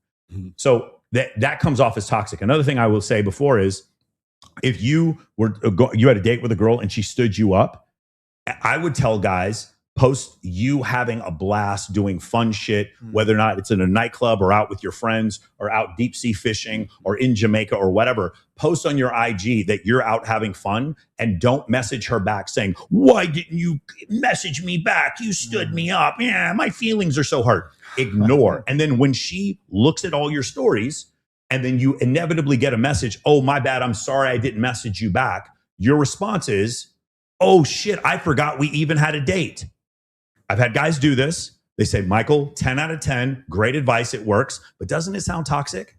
Doesn't it sound toxic? Now, if Alex Cooper tells women to do that on Call Her Daddy, now, is it toxic then? No. Right. Okay, that's the difference. There's no way to really, really get in there, right? You can't, there's telling people to have good habits, and then there's the heart transplant. There's no way to really get into the meat and really change men's lives. If you do so, you're going to say things that the opposite gender is not going to like. Period. It's just the truth. There's no way around it. And so what's happened is because these guys are so afraid of the algorithm, they never say the actual thing that men need to hear in order to do better with women. They never hear it. Makes sense? They're still taught, hey, you know what? Women like the dad bod. They don't. They don't like the dad bod. They don't. Sorry if you didn't know that. They don't. If you survey women, who would you rather have sex with? They don't select the dad bod. They select the guy who has muscles. Sorry, that's true. So what we do instead is these off season. Yeah, these mid-tier, these middle of the road content creators. What they say is women like the dad bod. You work out too much. You look like a narcissist. No, it's not true. What we need to do instead is what I do is I've surveyed thousands of women, asked them, who's the last 5 guys you dated? Basically, I'm reverse engineering who women fuck. And in doing so, I find out what the truth is. I don't ask them what they're attracted to. Because when I ask them what they're attracted to, they tell me what makes a good partner. I'm asking them who they have sex with. And when I find out who they have sex with, it's the same things that all of the 4 of us have been saying. And the more you illustrate that, the more toxic you sound online. You don't ask a woman who she is. Ask her who she dated. Yeah, that's it. It's exactly right. Yes. Yep. Yeah, exactly. Like women will give you a list of 12 things that they need in a man. And then you go through their dating history and there's guys that they dated that they slept with on the first night who were none of those 12 things. You just pay attention to the action. By the way, you do the same thing with men. If you guys are getting into business with someone and the guy says, I can do this, this, and this, go back and talk to his previous business partners and find out that he ripped them all off. Don't do business with that guy. Right. Okay. It's the same thing for men. I care about what you've done, not what you say. Same. I want to hold the same standard to men that I do for women. But for women, when I keep hearing women say, I want a nice guy and your last 5 exes turned out to be narcissists, I'm going to pay attention to what you did. Women vote with their vaginas. I'm going to pay attention to who you pointed your vagina towards. I don't really care about what you tell me, what fairy tale that you try to tell me that you're attracted to. I want a guy who's emotionally available. I want high emotional intelligence and a guy who knows multiple languages and he's going to spoil me. Float in the astral plane. He has to understand that my love language is gifts. Okay, I'm going to listen to all this and then I'm going to look at the last 5 guys you dated because it's easy to do. Why is it easy for me to find the last 5 guys you dated? Why is it easy, guys, right? Yeah. Why? Because social media. Yeah. It's easy. I can find out the last 5 guys you dated. It's super easy. People talk. I can find out the last 5 guys you dated. Like, what's a Carfax? Yeah. What are the Carfax? And when I look at the last 5 guys you dated, I see that those things you swore to me you needed in a partner, the last guy you dated, you slept with him on the first date and he had none of those attributes. So don't put me to that same standard. Can you imagine, guys, dating a woman who's like, yeah, back in my day, I used to have threesomes with all my boyfriends, but I'm serious about this relationship and I'm not going to do that with you. Can you imagine how that must feel as a man? How crazy that would be? I would just be like, listen, I love you. You seem like a great person. You need to find someone you're more attracted to, because clearly you're not that attracted to me if you're willing to have threesomes with your previous boyfriends and not with me. Sorry. That's the way I would look at it. You're like, sorry, I don't want Ms. Gangbang. I'm sorry, man. I think I got your rumble on. Yeah, but the funny part about what I realized doing this for 6-7 years, just to stream itself, especially on camera, women will say one thing, and the moment camera is off, they'll do the opposite. And then come to find out, like, they'll be like, yeah, I have a boyfriend. And then Chris will be like, yo, we're going to the club after. Come with us. Okay. Yeah. And then we're at the club with the same girl that says she has a boyfriend, and she's actively trying to get with Chris or me or one of our friends. And I'm like, you just said you had a boyfriend. But in the moment she said it because it looks good on camera, reality, she's single. A guy that's talking to her doesn't want to take her seriously. That's what it really is. So women say one thing, bro, but especially on camera, they'll say the opposite just because it sounds good. It's crazy too, because like all of us have been on on Fresh and Fit and seen After Hours, and dude, it's night and day. Like, and it's so crazy too, because before they go on After Hours, they're so calm, everything's cool. I've literally never seen a fight before they get on After Hours. They get on After Hours, they act out, and then they start acting right again. It's crazy. Obviously, some people are just, they're trying to like show off for the camera, of course, right? Oh, I have. There's also the White Claw effect. Some of the vodka, the White Claw effect. You got to take that into account. Some of the girls who have disagreed with me the most strenuously on Access Vegas have then later asked me, when are you going to take me out? I've had that happen before too. Yeah. Knowing I have a girlfriend, they still ask me that. Mm-hmm. So yeah, of course that is the case. And again, like I just, it's so maddening to me. It's like, why we should all be agreeing. I don't know why we're all disagreeing. Right. I think the reason why we're disagreeing is because of the words that the most extreme people in this space use, whether it's, Andrew or HS Tiki Taki or whatever. Yeah. We don't use those. When you use those words, the problem is about a third of the population just shut off. They don't want to hear what you have to say anymore.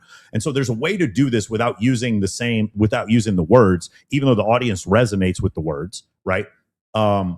I just think there's a way to do. And the other thing is, what we need to understand is I subscribe to the Wiz Khalifa, Juicy J school of thought here, which is these hoes, they for everybody. Yeah. You pass them around, they're at every party. Like, they ain't gonna be. I don't get no hoes, man. They ain't gonna be loyal, not to anybody. But I still love these hoes. I don't want to marry them. I don't want to marry them. We all know girls we've had great, incredible times with. We just don't want to marry them. They're full of red flags, and they're fun. They're fun. They're fun to go to EDC with. They're fun to go to a party with. They're fun for you and your girl to take home and have fun with. They're fun for that. That's what they're for.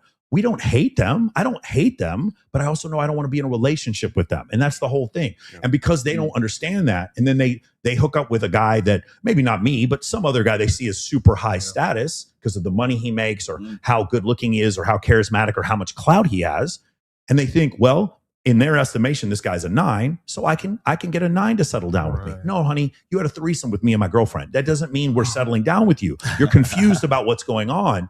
And so I love the term 49ers. From now on, we're just going to instead of 304s, shout out my Wasians. Instead of 304s, they're 49ers. 4s who think they're 9s. And that's where we are. And by the way, there are men who are like this too. The difference for men, though, is if we're a 4 and we think we're a 9, when we message Megan Fox, she doesn't message us back. But if you're a woman who's a 4 and you edit your photos and you message Michael B. Jordan, he will message you back. Tyga will message you back, right? These guys will message you back, right? Michael B. Smash. They will message you back. So their fantasy, it goes all the way up to the guy's bedroom. Whereas our fantasy, it stops right. We're in the request folder in the DMs, and that's the difference. Is so we as men, we are always like, I'm a 9 until I walk into Powerhouse in the morning. I go instantly down the floor. Yeah, you walk in there like as men, because we're competing all the time. I understand. Like, I think I'm a pretty interesting guy online, and then I watch some of these other guys, and like, they're way more interesting than me. I understand. As a man, I'm constantly being beaten down by the fact that other guys are stronger than me, richer than me, more popular than me, etc. So I kind of know where my value is. I know how much I have to to offer.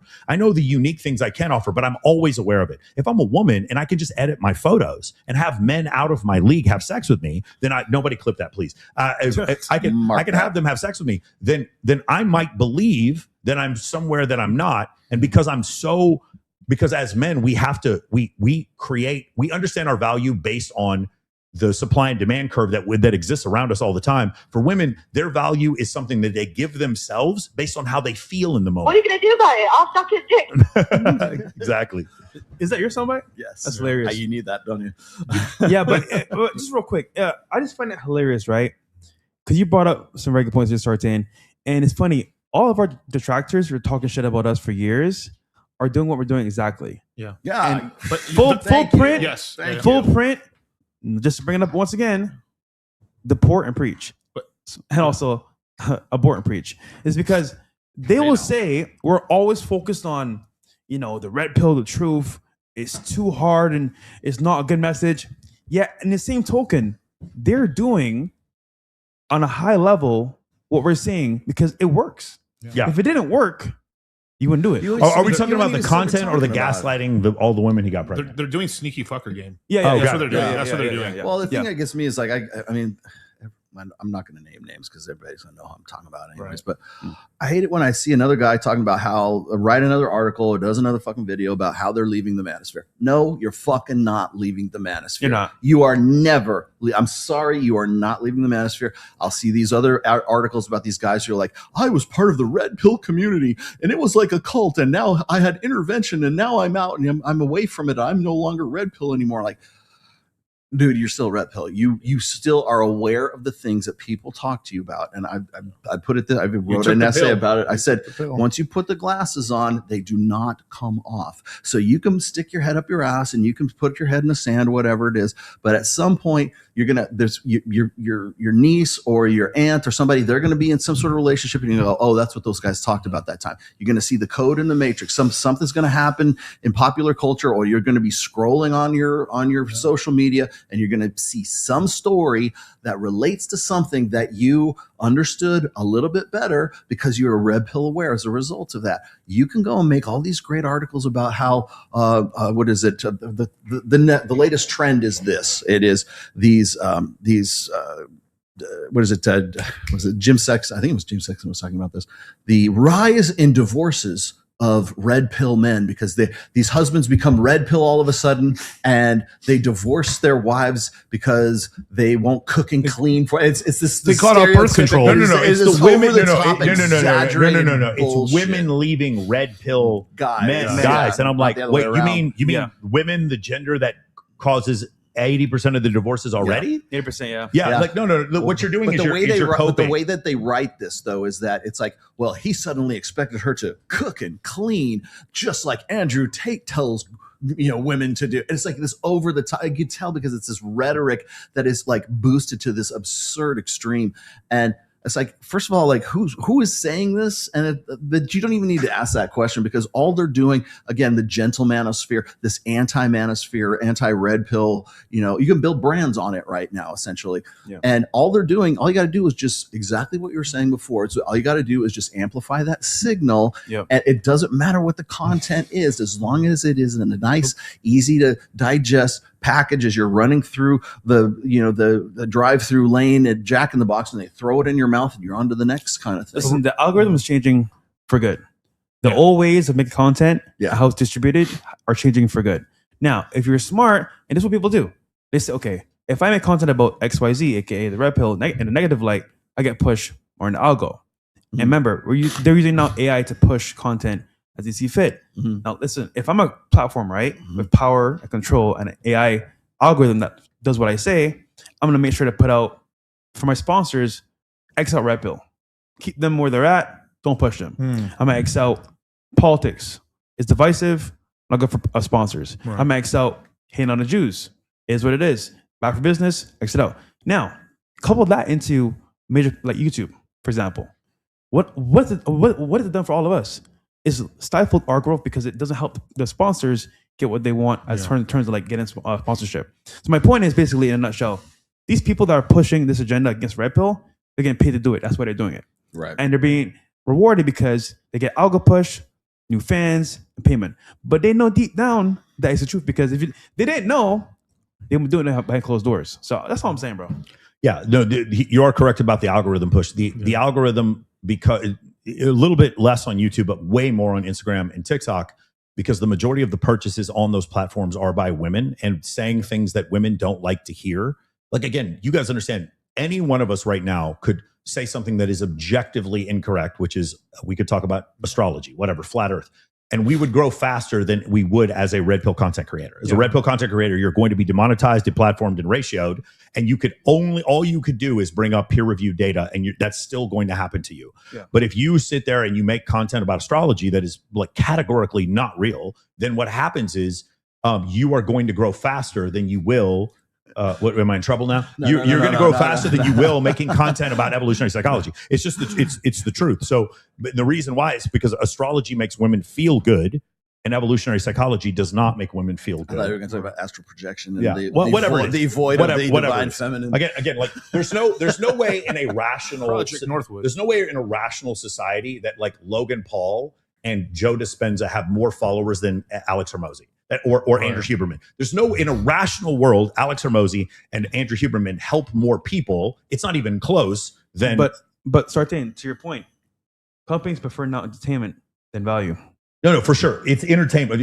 This is what you're going to my point. What they do is more entertaining. What I'm saying is we don't have a society where you get the most views and likes because you help the most people. Yes. Otherwise, Andrew Huberman would be the #1 podcast because of the top 10, he helps more people than anyone else. Yeah. More plates, more dates. Yeah, more plates, more dates, whatever.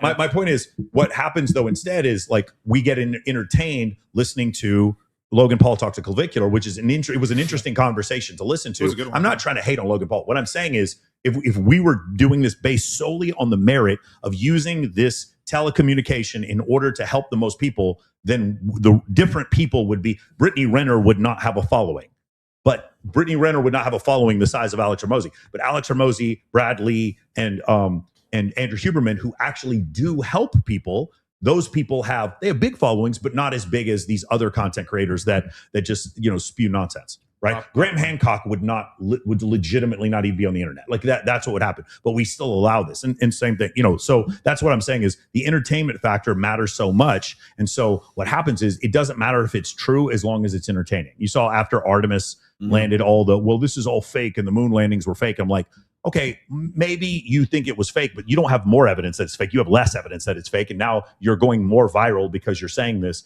And I have a Maverick approaching who wants to debate me about whether or not the moon landing was fake. It's fine. It's fine. You can get humiliated just like everyone else. You'll take the content though. Shut the Maverick. Yeah, I mean, I think he makes entertaining content. He's going to get humiliated if he actually is dumb enough to debate me. But that's the whole thing. It's like it doesn't make any difference because at the end, he'll still have 10 times as many followers as I do. Well, it's like I remember when Gary the Numbers guy told me that in 2023 that the Vegas Golden Knights would not win the Stanley Cup. And I distinctly remember on the last game, he was like texting me. He's going, dude, give me a lot of shit on Twitter. Yeah, he wanted to shout out Big Gary. Shout out Big Gary. I said, you can send that money to the Greyhound Rescue. Gary will trash you online and then take you to dinner afterwards. Oh, it's great too. Because it's back when Aiden Hill. But he'll admit it when he's wrong. Aiden Hill was the goalie back then. He was playing on the thing. I go, well, you know why you lost? Because Aiden Hill's number is 33. Shout out to all my 33s, baby. Oh my God, that was funny. You know what I wanted to say to you earlier when you were talking about the whole red pill thing? I was like, why do my eyes hurt, Rolo? Because you've never used them before. Never used them. You got to once you put the shades on, you can never take them off. It's absolutely every once in a while I have to go back and watch that movie just to remind myself like the lines and stuff like that. Well, I've had a bitch out so many times. And I'm going to tell you right now, because people in the fucking comments are going to say this right now. I don't give a flying fuck what the Wachowskis brothers were. Now the Wachowski sisters. Okay, I don't. The writing at that time and what they were doing at that time was absolute fucking genius. Okay, I mean it was genius. It's a messianic story. It's a correlation to the Bible. But it's also like Descartes. I guess I think therefore I am. It's like it's still consciousness. It's still existence and stuff like that too. There's so many themes that are in that. And every now and then I'll come back to one of the things I was just talking about recently is like, you know how like everybody gives for whatever reason, everybody wants to give me shit that I still use the name Rollo Tomasi and not my real name, right? Yeah. Right. And there's a scene in The Matrix where and I didn't notice this until I watched this recently, but the Smith unit, Agent Smith, right? Yeah. He only refers to Neo as Mr. Anderson. And I was, because even when he's like talking to him, he's giving those monologues and everything, he's always referring to him as Mr. Anderson. And there's at one point where he's almost going to die, and then he jumps out of the way of the oncoming like subway, train. He says, "My name is Neo," like, because that's his name where that he chose for himself to be like, because people will give me shit all the time about like, oh, his real name is not that, it's blah blah blah, and or else Fresh. Right? We know what your real name is. Myron Gaines is not really Myron Gaines, okay? Ryan Stone is it's not his real name. Clavicular, I'm pretty sure that's not his real name. Why aren't you giving this motherfucker grief, right? The reason is because they want to take that and they want you to accept their identity. They want you to think that they can still define who you are. And that's the problem that they have. So it's like, if I don't dress in a certain way, if I don't act in a certain way, if I don't deliver my material in a certain way, if I don't fit into this idea of what they think I ought to be at that time, I've used the name since the late 90s, but the thing is like, it's trying to deny you an identity of like that you create for yourself. Yeah. Fresh Prince CEO is an identity, is the persona that I know who you are, man. I mean, we've gone out to dinner with my wife before, right? I know who your dog is, right? Yeah. I know what you're about, right? But in the same sense, it's like, I think it's kind of cool, at least to some degree, that people can still like define who they want to be. Like Mike uses his real name, but I know what his persona is, and I know Mike off camera too, right?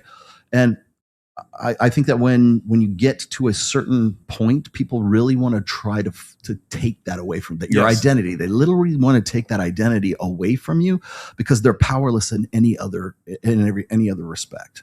That's a very good point. Yeah, Miguel, what's your name? Your pseudonym name? Dollar Cost Crypto, DCC. It used to be Hex Jesus. Hex Jesus, man. I'm a man of many names. Dogecoin Muhammad. That's funny. Yeah. You got any chats here? No, I've been just kind of throwing them on and off as we go. If anybody wants a question, feel free to throw them out there. So I didn't get an answer to my question though. Mm-hmm. I asked you earlier, if you were a woman for a day, you had a soon-to-be husband/husband, mm-hmm. you went to a podcast where you might have fucked one of the hosts. Mm-hmm. Would you tell your husband there before? I wouldn't say anything. Or after? I think most women wouldn't say anything. Yeah. No. Do you want to know why I know this? No. God, this is so bad. I can't believe I'm saying this. This Rolo though. Hold on, Rolo. How many times? God, I hate to say this. I'm not going to say anyone's name, but a girl's come on our show that I've had Bible study with. Okay, this a lot of times has happened, and I don't expect them to tell their boyfriends. Maybe it's the moral thing to do, but it happens all the time where girls, okay. Ideally though, if you were the guy, would you want to know? Like, for example, you walk into the room, you have no idea that, I don't know, Miguel was the one that was plowing your wife a couple weeks ago or months ago, whatever. I don't know how to answer this. I would and I wouldn't at the same time. I would not and I would at the same. I don't know. You got to choose one. Fuck. See, I think most guys would want to know. Hold on, it's hard. Yeah, but it's okay. Yeah, I guess I'd want to know. Yeah, I want to know, but maybe not during the podcast. Yeah. Like maybe like later, before or like after. Before after. Yeah. Would you want to know? Yeah, absolutely. So, nigga, I want to know, and this is why body count, right, is so important. Because dude, in Miami, it's a hyper-inflated marketplace. Yes. Absolutely. We have many beautiful women and good-looking dudes. Pause again. Yeah. And it's because when I want a chick, right? Mm-hmm. It's why I date foreign girls only. Because at least I know the foreign girl, for the most part, has not been smashed around your friends. Yes. Yeah, your friend been passed around Miami. The worst thing you can do as a man, I think, is to walk into a room with a girl that your friend smash and you not know. Yeah, the last. Now you look bro. I don't care if you're a top dog, you're an alpha male, whatever you want to call yourself. You look crazy. And now, mind you, this happens all the time. Mm. I'll be in a spot with my boys. I'm like, damn, I was with her last week, but he don't know. Yeah, but he doesn't know. Yes, all the time. And that to me is worse than, dude. That's like getting cucked. You don't even know you're being cucked. It's like you saying like, oh, this girl's been on a yacht last week. Oh shit. Than're you. Yeah. You were one of the first people to talk about that yacht thing, dude. It's crazy in Miami. Would you want to know if your girlfriend or wife smashed somebody you're in a room with? Nigga, I want to know before I even get there. So what he said is correct. My last 4 girlfriends from Frog Level, Arkansas, Nashville, Tennessee, Fargo, North Dakota, and Kildare, Ireland. Those are the last 4 girls that I've gone out with.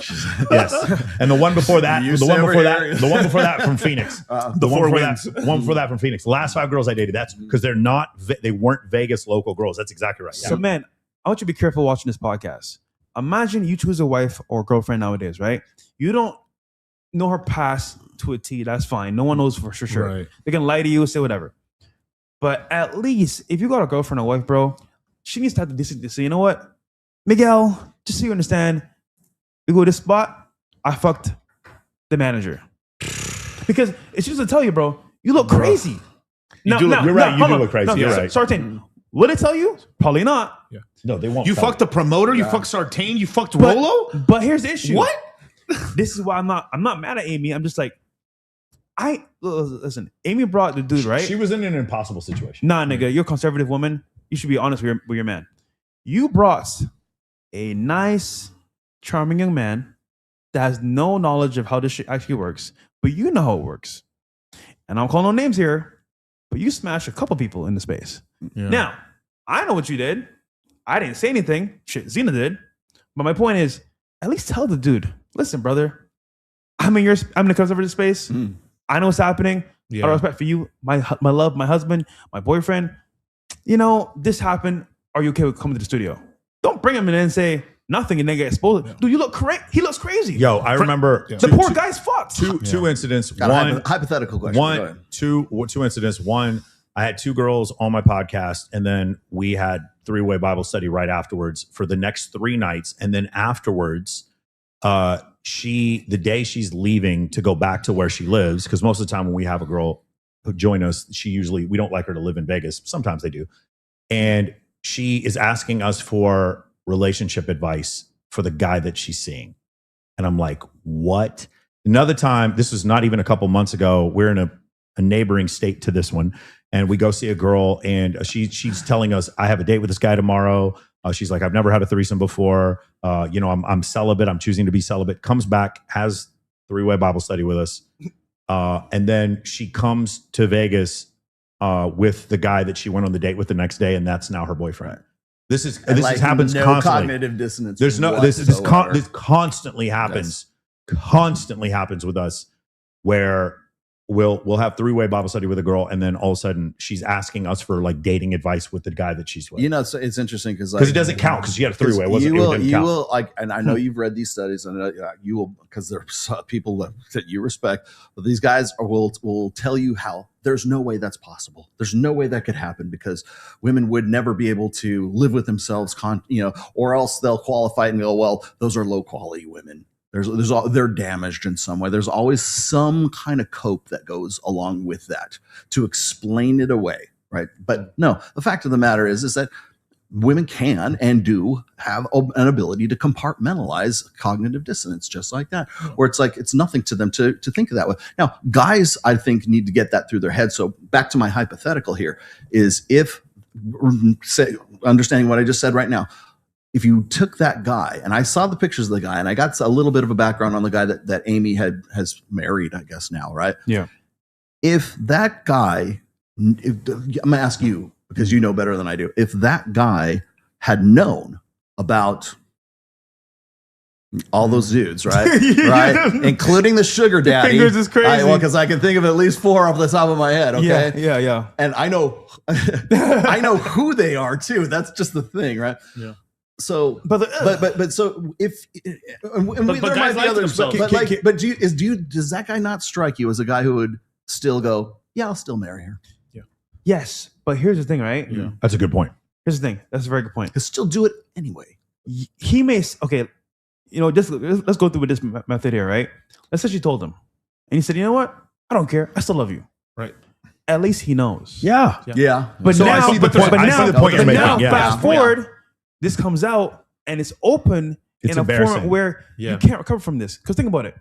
Now that he knows, even if he could handle it to himself, the world knows. Yeah. Right. Now you're a cuck. Now you're exposed. Your girl's for the streets. Bro, how do you recover from that? Yeah. How do you, as a man, say, you know what? My balls are big enough to handle this. and stay with her long term. Bro, it's gonna end. So I guess the issue is you guys are saying it's not unreasonable for someone to want to be with Amy because she's been with these guys. But by the way, I'm not trying to pile on here. I like Amy a lot. Right? I do. Amy went with me. What the fuck? Amy went to like a slam ball thing with me, and with me, her and I are friends. She's been nothing but cool. I think Amy's a cool person. She's really cool. Yeah, my thing is, you're not saying that because she's been with XYZ that she's unmarriable. You're saying that even though she's been with XYZ, the guy she's going to marry should at least know beforehand that this is what's going on. Yeah. And then there's nothing wrong with him choosing. Because, guys, we're going to get to a point here really soon where it's like, I want to be with a woman who's only been with 3 guys. And it's like, you're going to be a virgin, pimp. Like, we're getting to that place very quickly. And that's the reality. Yes. Because this way body count is important. Because I don't need to know your exact number. But I need to know if I'm in the vicinity of this person. Yes. Because the problem is we are so hyper focused on sex as men and women nowadays that even on the lowest level of like actual love of connection, there's gonna be crossover. Like I'm sure if I lived in Vegas, bro, we'd have multiple girls that we smash both.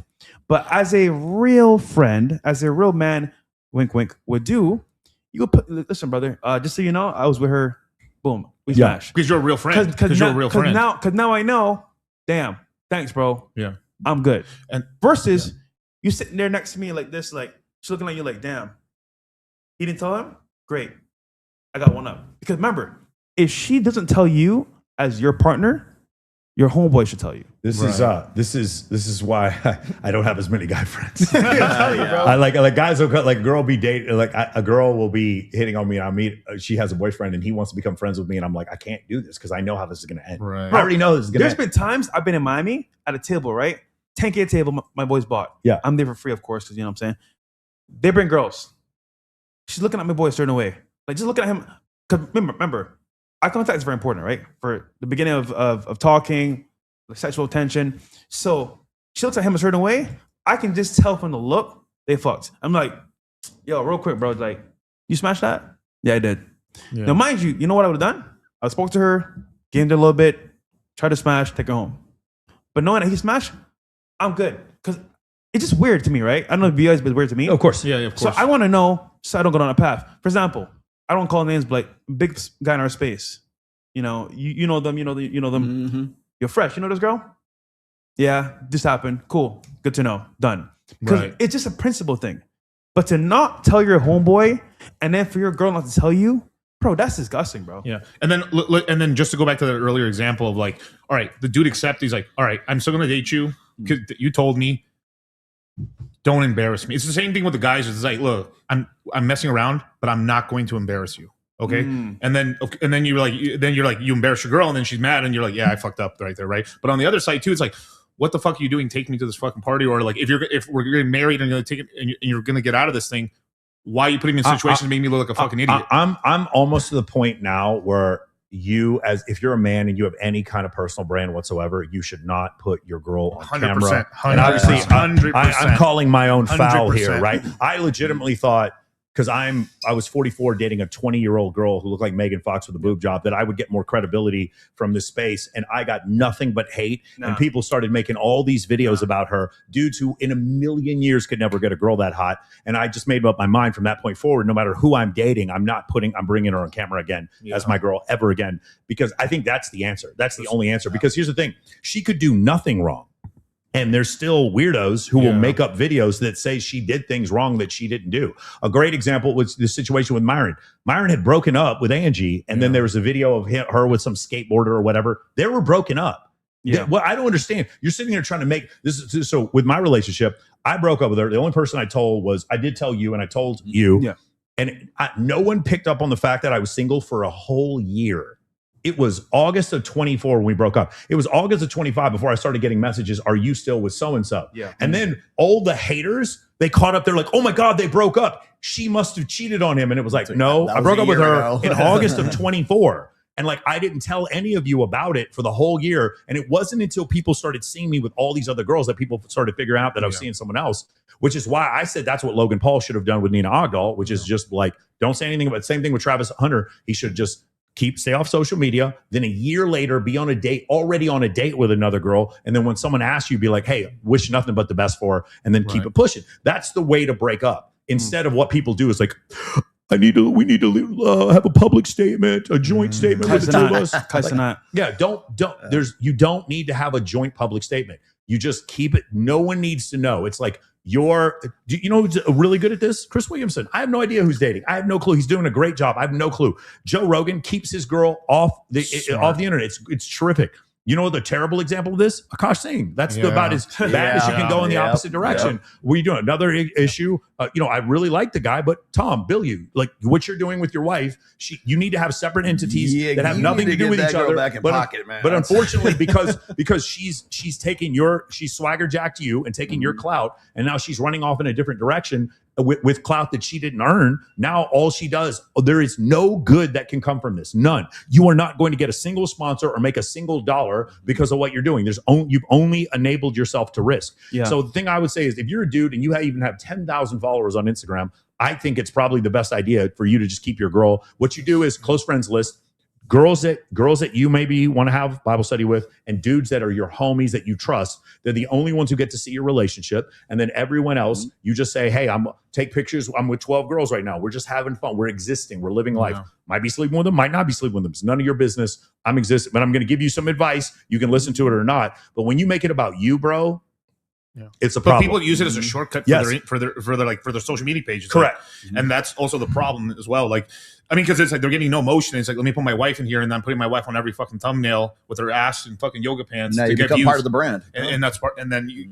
Yeah, I get it. You want her to be a part of it, but it doesn't work. They're not all Layla Hermosi. If they were all Layla Hermosi, then maybe, but they're not like that. Well, if you notice, most agencies and Hollywood directors tell actors to get with somebody similar magnitude, because if you build a fit relationship like that online, if it breaks, it doesn't matter because it's not even real. But as an audience, you're like, you should do that. She did this. It just, engagement and more banter for the next season, next episode. Yeah. But if it's a real girlfriend, a real boyfriend, a real husband and wife, that's going to create tension automatically. Yeah. So there's no win-win in that scenario. None. No way to win. Yeah. So in that sense, even me, for example, I brought girls on stream. I was having fun with. It wasn't serious, just fun. Even that was taken out of context. Like, God damn, I'm just fucking her. It's not for my girl. Mm-hmm. So I think just our space, especially, our camera's way better. Yeah, and I find it weird when people post their kids too, bro. That's insane. Bro, that's crazy. Dude, listen, we all need to just be floating disembodied penises that just exist in the universe. we are. It's Schrodinger's penis. We are both sleeping with a woman and not sleeping with a woman at the same time. We're in a relationship and not in a relationship at the same time. Schrodinger's penis. That's what we need. I like now when it's fresh. You don't got no bitches, bro. You got to pay. Cool. Think that. Because you know what it is? In real life, I know what I do. Yes. But it's funny because when I showed people the dates I went on YouTube and the vlogs, it got weird. Mm-hmm. They DM the girl's parents. Oh, she's a mud shark. I mean, that's kind of funny, but you know what I'm saying? And it's like, you're stalking her. And now it's weird because I don't want to hurt the girl. Like, she's super cool. I'm just having fun. We're having fun. But then it's like, it's a weird place to be. Now imagine if that was my girlfriend for real. Then disaster. They create things and a parasocial dynamic where like it makes it awkward. And notice, I've been on YouTube for 6-7 years. Before that, I watch YouTubers all the time. Right. I could count on my fingers, right? How many YouTubers are still together after making data channels, having family channels? Dude, they're all broken up. Why is that? Adding internet, comments, and two people together like that is the recipe for disaster, because dude, you cannot control the outcome of what people will say, how they'll react to you, and what they push out there. Because think about it, even if you're an amazing creator, you're the best in the world, comments will pierce you at some point. Yes, they will. There's only one like archetype that I can think of that works with family is father son or father cousin, male cousin or something like that I've seen work, because if it breaks up, it's like, well, he's just off doing his own thing. Sort of like or brothers, brothers, the Hodge twins, twins and stuff like that. But even then, they could have gone to a huge fight and just broken up, but they do their own things. But still, it's like it doesn't destroy the whole thing. Basically, it's like they're just doing off their own thing, depending on how bad the fight is. People always like ask me about like what me and my wife's dynamic is, and it's like, well, my wife doesn't want to be on social media. Yeah. She simply doesn't. She says, go ahead, please do. Look for her Instagram, look for her Twitter, look for her Facebook. It's not there because she doesn't have it. She's never. Every time I date a girl, stalkers, bro. These guys just start stalking them, asking them questions. Yeah. all kinds of. My favorite is this one guy. Because I've said this a million times. If you can find one single girl I've ever paid to hang out with me, go on a date with me, take a picture with me, come to my event, anything. If I paid 1 cent to any one of them, I will give you $50,000 if you can find one girl, and all of them are tagged on my Instagram. What? So I say this, and everyone shuts the fuck up, except one dude actually took me up on it, and he started messaging a bunch of girls, and the girls were like, they were sending me the screenshots. A bunch of girls were like, and the guy was like, "How much does Michael pay you?" And the girls were like, "Well, Michael doesn't pay me anything." They're like, "Well, then why do you hang out with him?" She's like, "Because I love him. He's my friend. Michael's one of the greatest dudes ever." And they sent me these screenshots. And what did the guy did? Did he go, "Oh my gosh, I've learned a new lesson. It turns out you can actually have a bunch of women speak up for you and actually fucking really like you, and then from that date a bunch of beautiful women." Instead, he's like, "Fuck you, bitch. You stupid whore. What do you mean?" Like, well, no, she's not a stupid whore. She didn't take any money. That's crazy. He couldn't accept the fact that I have never paid it's not that I don't pay. I've never paid a single woman ever to come to any event or go to dinner with me or anything ever, one time ever. And instead of guys saying, "Hey, maybe there's something I could learn from this dude. Maybe I could go to his YouTube channel and see the videos saying you can never lead with money. Why successful guys don't suck at dating. Maybe you could watch one of those videos that might teach you." But instead, what they do is say, "Screw this guy. This is my religion. My religion is I'm a victim because I don't have money, or I'm a victim because I don't look like King 6'8" or clavicular. So I'm a victim." And Michael has taken away my victim status by showing me testimonials of dudes who are 4'11" and broke, ending up hooking up with hot chicks. And it's guys with thick Indian accents hooking up with hot chicks. He's ruining my fucking victimhood. Yeah. I hate this guy. Also, just at that point, obviously I have a stutter sometimes, right? No. They're like, "Fresh can't do this. It's not possible. He's paying." And I did the same wager. Damn, all it goes on my vlogs that I've ever been with, even the ones I bring on camera, are my story. If I paid them, not one, there's none. It's inspiring. There's none. It should be inspiring. Now, mind you, it highlights their deficiency because think about it, right? Think about this. Yeah. If I could pull holes like looking, chilling like this, you know what I'm saying? I'm not even like that muscular, that alpha, whatever. That shows their colors because look in the mirror. Yes. If I could do this, you can't do it. What does that say about you? Yeah, well, it's because, again, this is the same, and I really hate this mentality when somebody says, "You shouldn't compare yourself to other people. You should compare yourself to who you were yesterday." Fuck that. You should compare yourself absolutely to other people. Competition. Because that will give you inspiration to get bigger and better and do something. And we do it naturally anyways. There's no way you're going to never do that, right? I mean, I understand like beating yourself up over it, but if you're a bodybuilder and you look at Arnold Schwarzenegger in his prime and you go, "Damn, I want to look like that," then okay, you're comparing. Okay, today I don't look like that yet. Oh, do I keep going every day? How much mass? And that's just how much do I got to do? But that's, I mean, the whole thing is just, the reason what Mike was just saying a minute ago is like, guys don't think it's possible. Yeah. They don't. I mean, fundamentally, philosophically, like, mentally in their mental space, it is impossible for that to happen. And so that's why you got, will you pay those girls? Oh, those girls. The other one is those are fake. Those girls are damaged. The other one is those are fake charity events, Michael. Like they're fake charity events. Just investigate. It's 501c3. Just investigate if it's a fake charity. It'd be so easy for you. Just expose us if it's a fake charity. We're literally taking toys for the Midnight Mission. It is a homeless shelter in Los Angeles. It's been there for 100 years. The people from the homeless shelter come to our event. They say thank you for the 2 truckloads worth of toys. Do you think we take the toys home with us and sell the fucking toys? Are you retarded? What is wrong with you? It's not a fake charity. The problem is, here's the thing. When you really listen to what I say, have a bunch of women introduce you to more women and build your entire social life around philanthropy. If you really think about it, you're like, God damn, that's a really good idea. Why didn't I fucking think of that? That's what you should be thinking. Instead is he pays the women and the charity is fake. No, bro, you're a victim. You're just a victim. You're a coward and a victim. That's it. And I'm sorry. I have insulted your religion. Your religion is only men who are good looking with money get women. But unfortunately, you have to explain away my 4,500 fucking clients and you can't. So you hate me instead. That's the problem. Just accept the fact. Like, I don't understand. Why do all these people have me on their show? Why is it so many? Why does the New York Times, if the New York Post and the London Times are writing negative articles about me, that should prove to you what I'm doing works. Okay, that's just, we're to a point where it's like, you've got to accept this. All these people, dude, there's no negative reviews in my program. Do you realize that? There's no negative. There's not a single negative review of my program anywhere. And I have 4,500 clients. How is that fucking possible? How is that possible? And the reason why is because I am too arrogant to let anyone who takes my program not have success. I am so arrogant that I will not. It's like the Marines. We don't leave any men behind. There's no one I leave behind. And that's the reason why it works so well. Somebody said there's 3 dudes in the room with sunglasses on, and you're all losers. But now there's 4. Yeah. Shout out to losers.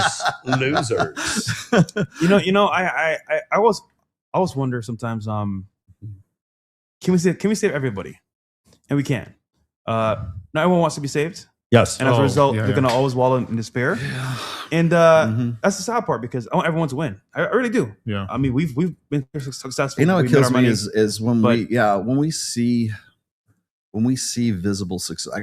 I've been working with the Reignite guys for I'm coming up on 2 years now, right? Mm-hmm. And I've seen guys who were just this side of suicidal, just this side of like self-deletion, right? And I still work with some guys. I will get a new guy in, and we got to start it all over again because I know where that guy's at. And thank God I've got other dudes that are in the program right now who are there to help out, along with the thing. But they don't. I mean, you want to talk about guys who don't believe. These are young guys who don't believe that it's possible that they could possibly go to a Babes in Toyland and pick up a hot girl, whatever like that. Now Imagine you're 45 years old and you just came out of a really bad, nasty divorce, and you don't think life is possible. And you don't think that you have 2 options, basically: delete yourself or rebuild yourself, because everything you built up to that point has just been ripped away from you. And everything you thought was going to make you were going to have this great life later on, it's all been stripped away, and you don't know what to do, and you have no idea how to rebuild yourself, right? What gets me is when I listen to these guys talking about, like, what is it? Adolescence, right? Or the Manosphere movie or something. We're going to spend 20 billion British pounds to $1 million British pounds to make sure that little 13-year-old kids don't go and stab their classmates because they don't want them to talk like Andrew Tate and everything. What about the guys who are 45 to 65 years old? There's a whole nother demographic of guys who are Gen X and maybe a few boomers, but Gen X or maybe the latter half of the millennials. Who are still that are part of this space. They're still part of the manosphere. They're still part of the red pill space. No one talks about. Once you get past 45, 49, somewhere around there, you're effectively invisible at that point. Yeah. They don't care, right? What about those dudes? That's still a part of the masculinity crisis, and nobody wants to talk about that. No one wants to help these guys rebuild. In fact, as far as I know, I have the only program that's doing anything that's effective like that. But what gets me is that when I work with these guys who were previously really kind of hopeless, and they get about 6 months into the program, and they get we do an event or something, and they go out and they realize, hey, maybe there's something. Maybe I can get laid. Maybe I can get a girl. They don't want to become players. They just want a girlfrind. They just want to be able to. That's fair. They want to socialize after this complete disaster that happened to their life. They got zeroed out, man. And it's like I'm not trying to turn these guys into players so they can go and get their notch count up and we're gonna fuck all these bad bitches and manipulate and play games with women. They just want to date. They just want to get a kiss. They just want to make a connection that isn't a fucking OnlyFans girl. Right. They want to have a real human connection with something, and they don't even have the opportunities to do anything like that. I'm trying to help these guys along, but no. Rollo's filching shekels out of the back of their pockets or something like that. These manosphere guys are like, you deal with this all the time. So do I. They're on the take all the time. And they simply don't know what the fuck they're talking about. It is confident ignorance on their part. Go ahead. I think the quote today is don't hate, just create. Look, there's many ways to skin a cat. Yep. And look, some guys want to pay for bucks. Cool. By all means, go for it. Some guys, they want to spit game all day and game chicks all day. Sure, have at it. Some guys just realize, you know what? I need to be the full package in all factors of life. So I'm going to do that first, then talk to girls. Whatever way you want to do it, you can do it. My point of view is, if someone's doing well in their own lane, why hate on them? Right. They figure out a way for themselves to work, get girls, get success. Cool.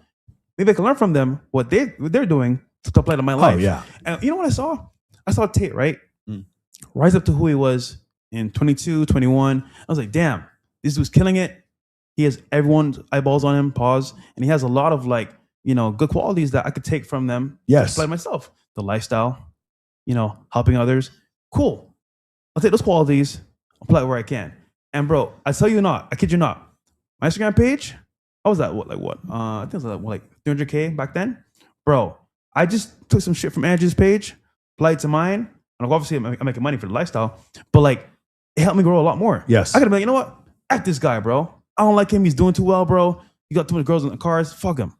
I just say, you know what? I'm gonna rather than hate, create, and that changed my entire mindset. And after that, you and I started doing those reaction videos. You know, the green screen, green screen. Those are so great. They don't take a lot of time.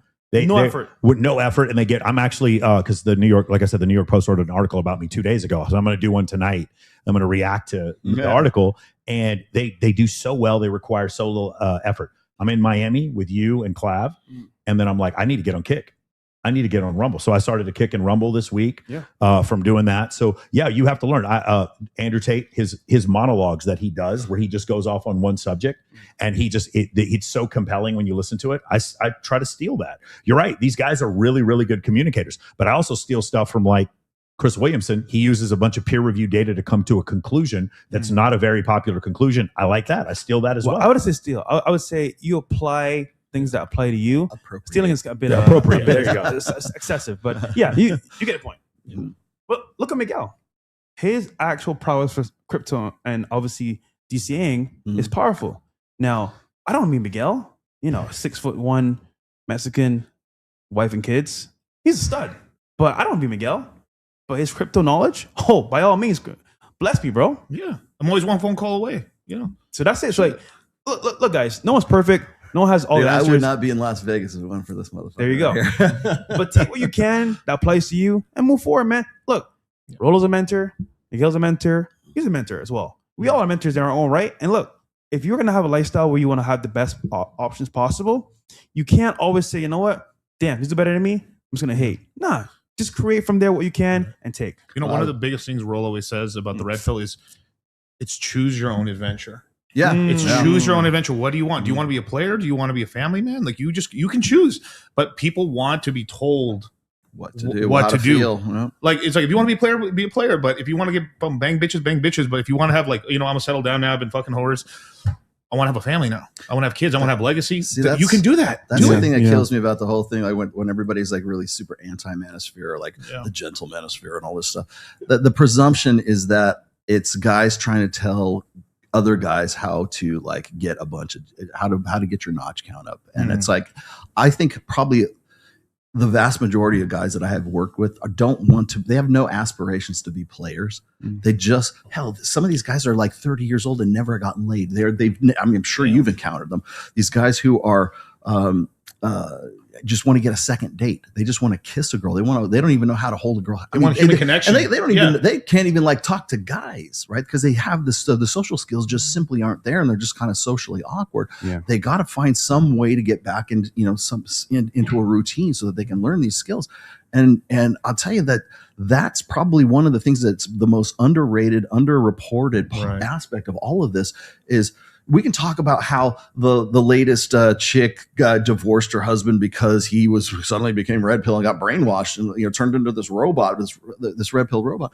But you're not talking about the and I can point you in the direction of a comment thread I have on one of my essays for something like 1,100 guys basically giving testimonials about how my work and the red pill in general has pretty much saved their lives. Yeah.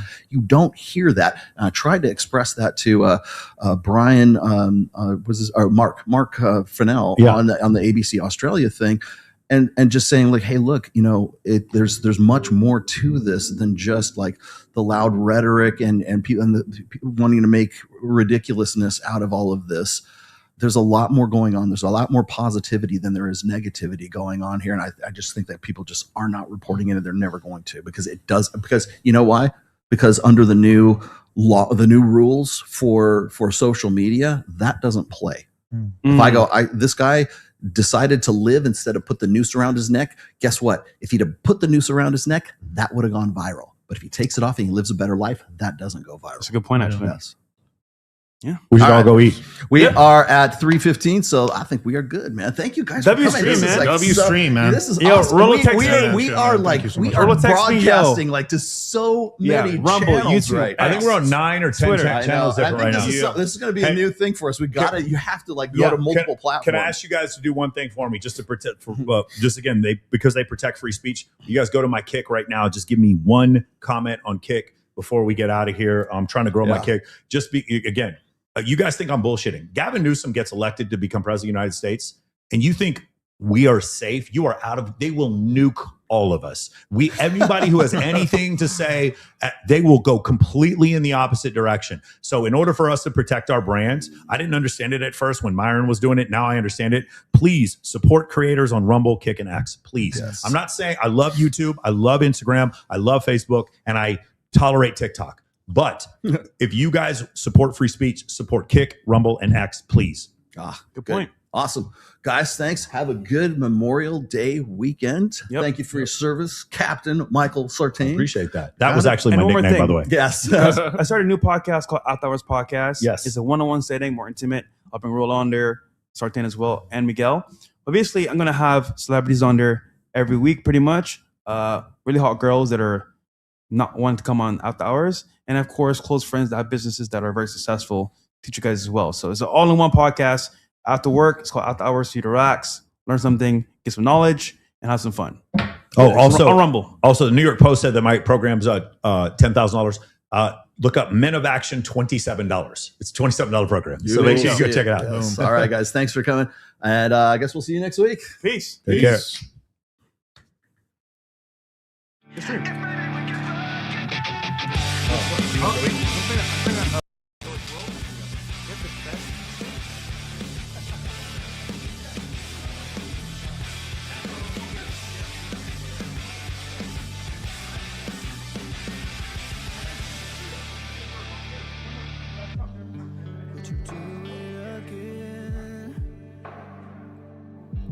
I need to feel you on top of me. It was my first time, but I was just a kid when we met and went to bed. It was my first time. What do you expect from me? I'm breaking up the rules now in the game. I've got some new tools. Please do the same. Time came by and went over like a matchbox stereo. Time to get my thoughts now, let it go. Bound to keep me up all night. But maybe we can fuck again, and maybe things are different. Goddamn, baby, one more again. Won't you put it on me one more again? I need to know if maybe we can fuck again, then maybe things are different. Goddamn, baby, one more again. Could have the best in my life. Tell that bitch to be cool.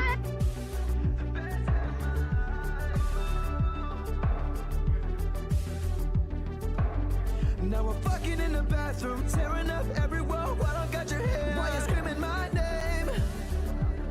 That's nasty. It is nasty, right? Isn't it nasty? She was sleeping in the bedroom, whole time stopping and sleeping with her head like she's Claudia Kelly. Well, I'm a whore. Run me up and down like a pony, turning up my song, getting nasty, working up and down on your body. Gotcha, bitch. Run me up and down like a pony, turning up my song on your body. We get down to it all night, but maybe we can fuck again, and maybe things are different. Goddamn, baby, one more again. Won't you put it on me one more again? Tell these bitches to go to hell.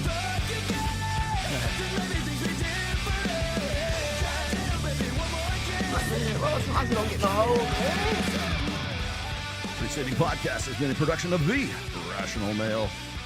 All rights reserved. Registered trademark 2226. Don't steal my stuff.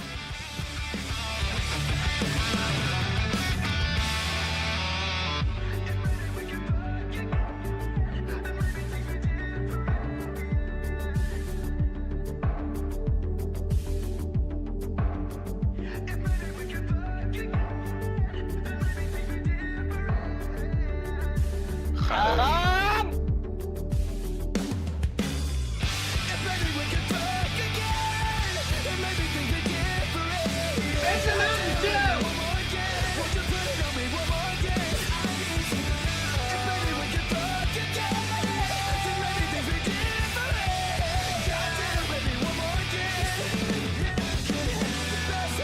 Kowalski analysis.